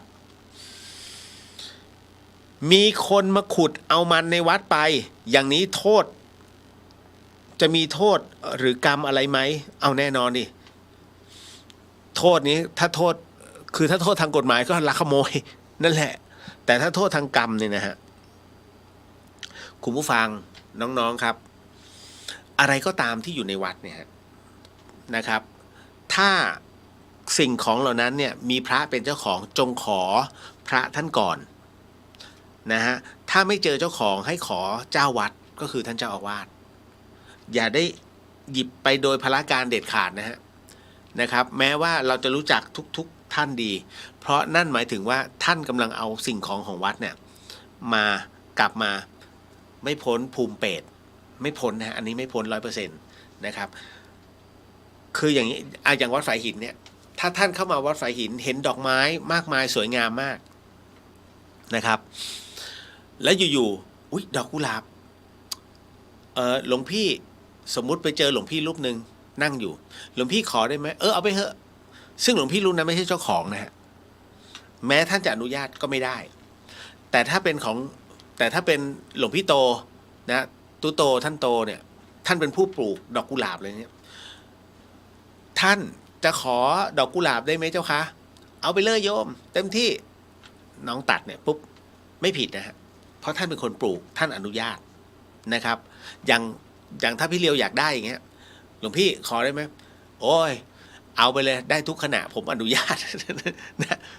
คือแกก็น่ารักอะผมก็ไม่รู้จะเอาไปทำอะไรก็แค่ขอแกเล่นๆนะดูว่าแกจะให้ นะฮะแต่ถ้าสมมุติว่าไม่เจออันนี้คือในอรรถกถานะในส่วนของข้ออรรถกถาท่านก็มีได้บอกเอาไว้ว่าถ้าหากไม่เจอเจ้าของให้ขอเจ้าวัดถ้าอยากได้กรณีหนึ่งวัดฝายหินครั้งหนึ่งที่เคยมีต้นไม้ถล่มเป็นต้นโพยักษ์เลยถล่มใส่พระ3 ตนแล้วมันแปลกมากฮะจะบอกว่าพระ3 ตนนี้มีปาฏิหาริย์ก็ไม่เชิงเพราะต้นโพเนี่ยท่อนเบลเลอร์ประมาณ3 คนโอบอะช่วงนั้นเป็นพายุฤดูร้อนมันฟาดลงมาตุ้มนึกว่าพังหมดแล้วคือใครเห็นก็ต้องบอกว่าทิศทางของมันเนี่ยโดนแน่ๆพระ3 ตนนะพระพุทธรูปปั้นเนี่ยพระพุทธรูปปางสมาธิ3 ตนเนี่ยนั่งอยู่ปรากฏว่าอยู่ๆต้นโพเนี่ยต้นอื่นเนี่ยลงไปทางเดียวกันหมดเลยแต่อีต้นโพต้นเนี้ยมันลงเบี่ยงโดนฐานของพระ3 ตนแล้วมันบิ่นลงปรากฏว่าข้างในเนี่ยพอลงมาเสร็จปุ๊บก็มีโยมจากวัดฝายหินรุ่นเก่าๆนะฮะรุ่นเก่าๆแล้วล้มหายตายจากไปเยอะแล้วเดินขึ้นมาดูเฮ้ยเป็นไงบ้างปรากฏว่าโยมไปเห็นเป็นพระทองคำหลุดมาจากฐานโอ้โหเท่านั้นแหละ แค่เจอเป็นสีทองแล้วเอาไปแล้วคราวนี้มาแต่คือมาเอาที่ฐานพระของวัดไฟหินไป นะผมมาทีหลังนะฮะไม่ใช่มาเอาก็คือมีคนไปตามบอกพี่เลี้ยวขึ้นมาดูหน่อยก็เลยขึ้นมาดูฮะปรากฏมาดูเสร็จปุ๊บผมก็มองไอ้นี่มันพระรุ่นใหม่นี่หว่า นะแล้วพระทองคำอ่ะมันไม่ใช่พระทองคำครับมันเป็นพระที่พ่นสีทองครับ นะฮะแล้วก็พอบอกไปเงี้ยเอามาคืนมันเป็นพระใหม่อย่าเอาไปทำไมนะฮะทุกคนก็มาคืนยกเว้นอยู่คนเดียวฮะที่คนแรกที่ไม่ฟังใครเลยเอาพระที่เป็นสีทองเอาไปเป็นพระสมเด็จแล้วสมเด็จของแท้ที่ไหนก็พ่นสีทอง นะฮะก็เอาไปพอเอาไปเสร็จปุ๊บเนี่ยปรากฏว่าหลายคนก็ทวงว่าเฮ้ยเอามาคืนไม่คืนนะไม่คืนจากที่คนที่เคยมั่งมีสร้อยทองนะโอ้ย2-3 เส้นลดลงทีละเส้นหายไปพักหนึ่งกลับมาเสร็จผมก็เลยทักอ้าวไปไหนมาผมไปอยู่โรงพยาบาลมาครับแล้วยังไงไม่รู้จะเอาไงกับชีวิตครับนะก็โดนคือเขาก็เล่นหวยเล่นบอลโดนหมดนะโดนหมดนะครับจนกระทั่งแบบชีวิตล้มละลายอ่ะแล้วปัจจุบันนี้เบลอเลยนะเขายังไม่คืนนะพระนะแต่เป็นคนที่เบลอไปแล้วพอเจอเสร็จทักปุ๊บก็ยิ้มพยักหน้าแค่นั้นเลยนะฮะมันเหมือนกับตัวกรรมเล่นงานนี่ฮะการเอาของวัดไปนะเพราะฉะนั้นเนี่ยมันก็มีเหตุปัจจัยหลายอย่างที่เกิดขึ้นนะครับปัจจุบันพระถูกบูรณะฐานพระถูกบูรณะเป็นที่เรียบร้อยคือวัดฝายหินเนี่ยเป็นวัดเล็กๆซึ่งดูเหมือนจะไม่มีคนมาคอยค้ำจูนแต่มันแปลกนะฮะวัดฝายหินเนี่ยผมสังเกตหลายรอบแล้วเมื่อมีเหตุอะไรก็ตามปุ๊บเดี๋ยวจะมีโยมชุดใหม่ๆมาพี่เลี้ยวที่บอกวัดฝายหินโดนเนี่ยต้นโพทะลุหลังคาหนูช่วยนะหนูเจ้าวาดเลยไปเจ้าวาดเลย ผมไปตรงนั้นก่อนเสร็จปุ๊บก็คือถ้าเป็นในเรื่องของไอ้ซ่อมแซมเล็กๆน้อยๆเนี่ยต้องเจ้าวาดแต่ถ้าต้องสร้างใหญ่ๆต้องมาผมก็ไม่รู้เหมือนกัน ท่านแบ่งยังไง เนี่ยโอ้แต่ละอัน นะฮะก็เลยเนี่ยมันเป็นอย่างนี้แล้วก็มีผู้อุปถัมภ์อย่างกรณีที่สร้างกุฏิพระจำได้ไหมฮะหรือว่าสร้างถนนเนี่ยผมก็ได้เหล่ากัลยาณมิตรเนี่ยช่วยก็เป็นถนนมีหน้าต่างอุโบสถที่มันแตกกำลังจะพังก็ไปจัดการทำใหม่แกะใหม่ตอนนี้ก็สวยงามคือทุกอย่างอ่ะค่อยๆทีละนิดทีละหน่อยแต่มันเป็นบุญที่เวลาผมบอกบุญเนี่ยผมจะบอกไม่ค่อยเหมือนใครแล้วดูแล้วคนทำได้ประโยชน์สูงสุดแล้วที่สำคัญคือผมจะเอารายชื่อทุกๆครั้งอะถวายให้กับพระแล้วท่านก็จะโมทนาให้จนครบ5 รูปกับ9 รูปแล้วแต่วาระและโอกาสเพราะนั้นผู้ที่ร่วมบุญกับผมอะไม่ใช่ว่ามาปุ๊บแล้วทิ้งไม่ใช่นะฮะผมไม่เคยทิ้งรายชื่อใครสักคนนะก็บอกพระอาจารย์ช่วยหน่อย หลวงพี่ช่วยหน่อยเขาทำบุญกับเราเนี่ยตอนนี้นั่นแหละท่านก็โมทนาให้ความลับ นี่คือความลับฮะเนาะก็ทุกวัดผมก็อยากให้ท่านได้สงเคราะห์โยมแบบที่วัดฝายหินทำฮะเพราะว่าทั้งหมดทั้งมวลเนี่ยอันนี้ต้องบอกไว้ก่อนนะปัจจัยที่โยมเขาหามาด้วยความยากลำบากแล้วเขาทำบุญด้วยจิตอันเป็นกุศลไม่ใช่ผมไม่อยากให้เขาทำแล้วมันหายไปเลยท่านจดรายชื่อเสร็จปุ๊บเนี่ยท่านสวดนำอานิสงส์ตรงนี้ให้เป็นกุศลกับเขามันจะง่ายกว่าของผมก็จะทำคือวัดฝายหินจะทำประจำอยู่แล้วเพราะฉะนั้นผมไม่มีปัญหาแต่บางคนบางวัดอาจจะเหมือนกับว่าไม่ค่อยได้ทำหรือว่าอาจจะละเลยทำแล้วจบกันก็เลยมองว่าถ้าอย่างนั้นช่วยกันหน่อยละกันสงเคราะห์โยมเขาหน่อยนี่แหละฮะความลับ นะทั้งหมดทั้งมวลนี่แหละนะฮะเพราะฉะนั้นจะขุดมันในวัดเนี่ยนะฮะถ้าโทษเอาจริงๆในส่วนของกฎหมายนั่นหมายถึงว่าอดินาแต่ถ้าเป็นกรรมเปรตทันทีอย่างที่ผมบอกว่าถ้า ไม่เจอเจ้าของที่ปลูกต้นมันให้ไปขอเจ้าวัดนั่นคือเจ้าอาวาสถ้าเจ้าอาวาสอนุญาตนั่นคือจบเลยน้องเอาไปท่านเอาไปไม่ผิดฮะก็เจ้าวัดอนุญาตนี่พระอาจารย์หลายท่านได้กล่าวไว้เสมอว่าการที่เราได้ไปยังสังเวชนียสถานถือว่าเป็นบุญอันสูงสุดแบบนี้คนไปแล้วก็เหมือนกับปิดอบายภูมิใช่ไหมครับไม่ใช่ครับคือต้องบอกอย่างนี้ฮะคนที่ไปสังเวทั้ง4ของประเทศอินเดียนะก็คือสถานที่ประสูติตรัสรู้ปรินิพพานแล้วก็สถานที่แสดงปฐมเทศนานะฮะขององค์พระสัมมาสัมพุทธเจ้านะครับทั้งหมดทั้งมวลเนี่ยที่ท่านไปท่านเป็นผู้ที่มีบุญอันยิ่งใหญ่นั่นหมายถึงว่าในอดีตชาติท่านเป็นผู้ที่เกี่ยวเนื่องเกี่ยวข้องกับองค์พระสัมมาสัมพุทธเจ้าแม้ว่าท่านไปแล้วจะเป็นเห็นเฉพาะสถานที่แต่จงจำไว้เถิดว่าในอดีตนะในอดีตชาตินั้นเนี่ยท่านน่ะได้มีโอกาสได้ยินคำว่าพระพุทธเจ้าเป็นที่เรียบร้อยแล้วเพราะไม่งั้นเนี่ยหากบุญไม่ได้เกื้อหนุนซึ่งกันและกันท่านจะไม่มีโอกาสได้ไปสัมผัสณสถานที่ใดสถานที่หนึ่งที่เป็นที่สำคัญขององค์พระสัมมาสัมพุทธเจ้าเลยนะฮะแม้กระทั่งเขาคิชกูฏนะครับอันนี้ก็เลยต้องบอกว่าผมขอโมทนาสาธุกับทุกท่านที่ได้มีโอกาสได้ไปยังสังเวทั้ง4นะฮะก็ต้องบอกว่าหลายคนที่ไม่อยากไปอินเดีย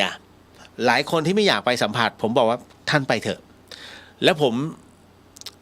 กล้าที่จะยืนยันได้ว่าเมื่อท่านไปยืนอยู่ตรงนั้นแล้วเกือบทุกคนน้ำตาไหลจริงๆนะฮะ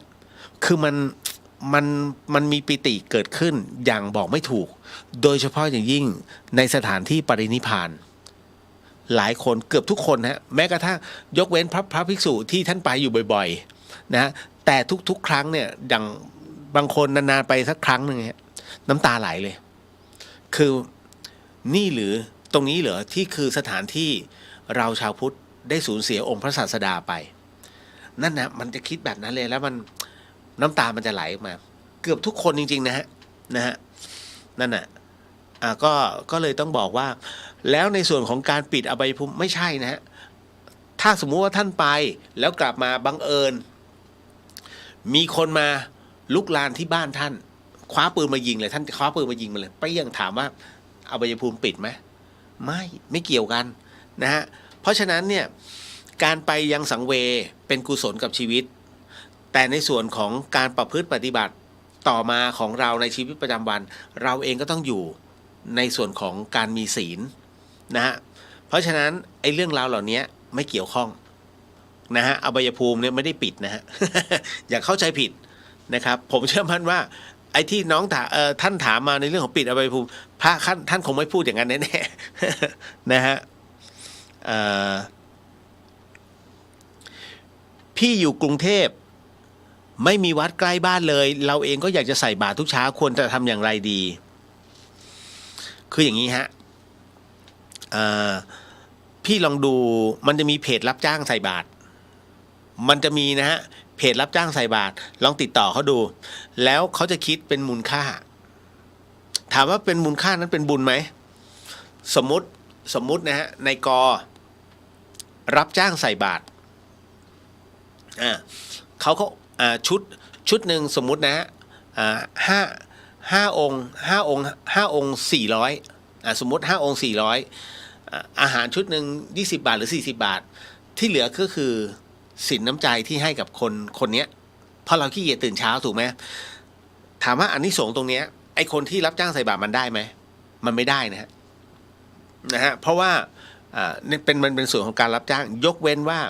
พี่ครับผมร่วมบุญด้วยนะฮะงั้นอันนี้ผมคิดพี่แค่นี้แล้วกันส่วนอีกอันนึงผมไม่คิดหมายถึงว่าอาจจะคิดไม่เต็มนะฮะเหมือนกับเป็นร่วมบุญไอเนี่ยได้บุญนั่นหมายถึงว่าค่าตัวมันขอยอมหักเพื่อร่วมบุญอันนี้มันได้บุญเพราะจิตเป็นกุศลแต่ยังมีค่าจ้างมันก็ยังคงไม่เต็มเม็ดเต็มหน่วยแล้วเราล่ะเรานั้นแม้ไม่มีเวลาหรือว่าอยากจะร่วมบุญจริงๆแล้วมันหาที่ไม่ได้แล้วอะนะฮะอยากจะทำบุญอยากใส่บาตรพี่ขอนะฮะก็อย่างเงี้ยนะก็โมทนาเอาแล้วเขาก็ถ่ายรูปว่านี่นะก็เหมือนกับน้องชัชมนนะน้องชัชมนเนี่ยตอน ตอนก่อนผมบวชน้องชัชมนวันเนี่ยเขาจะฝากทุกๆเดือนเลยพี่เลียวอันนี้200เป็นสำหรับในส่วนของพระสังฆทานทิพย์ผมก็จะจัดโอนให้ธรรมสถานต่อนะฮะเป็นอย่างนี้ตลอดนะฮะก็ถามว่าได้บุญนะฮะเพราะผมจัดการให้หมดนั่นแหละนั่นคือเรื่องของเรื่องเพราะฉะนั้นพี่ลองหาดูแต่ถ้าสมมุติมันไม่ได้จริงนะครับใช้เป็นการว่ามีโอกาสเมื่อไหร่ก็ไปถวายภัตตาหารเพลนะครับหรือถ้ามีญาติหรือว่าเพื่อนพี่เฮ้ยเธอใส่บาตรป่ะฉันฝากใส่หน่อยแล้วกันอย่างนี้ก็ได้ฮะนะครับใช้ได้เหมือนกันนะฮะบางคนกลัว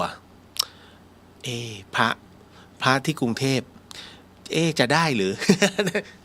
มีแอบระแวงนะฮะว่าสมควรไหมสมควรไม่สมควรเนี่ยไม่เกี่ยวมันเกี่ยวกับที่เรารู้จักสละออกแค่ไหนแค่นั้นแหละครับนะครับ อุ้ยตีหนึ่งแล้วเหรอตายแล้วโอ้โหกำลังจะต่อเนื่องเลยตีหนึ่งแล้วครับเดี๋ยวเอาไว้โอกาสหน้าก็น่าจะเป็นสัปดาห์หน้าที่กรุงเทพนะฮะถ้ามีโอกาสก็จะจัดแต่ถ้าสมมุติมันไม่มีโอกาสจริงผมจะรีบกลับขึ้นมาแล้วมาจัดรายการนะตรงนี้สนุกฮะนะอยู่กับทุกท่านเอาละฮะก็สาธุสิ่งหนึ่งสิ่งใดที่ผิดพลาดพลั้งไปก็ต้องขออโหสิกรรมไม่ได้มีเจตนานะฮะก็ขออนุญาตนะฮะให้พรแต่ละท่านแล้วกันฮะ สิทธิกิจจังสิทธิกรรมังสิทธิลาโภชโยนิจจังขอให้กิจและกรรมที่ท่านกำลังทำกำลังสร้างนั้นจงเป็นเหตุเป็นพละปัจจัยให้ถึงพระนิพพานในชาติปัจจุบันโดยเร็วพลันเทินสาธุวันที่14อาจจะไปเจอกันที่ยุพพุทธิกาสมาคมนะฮะ บ๊ายบายครับนะฮะสาธุครับ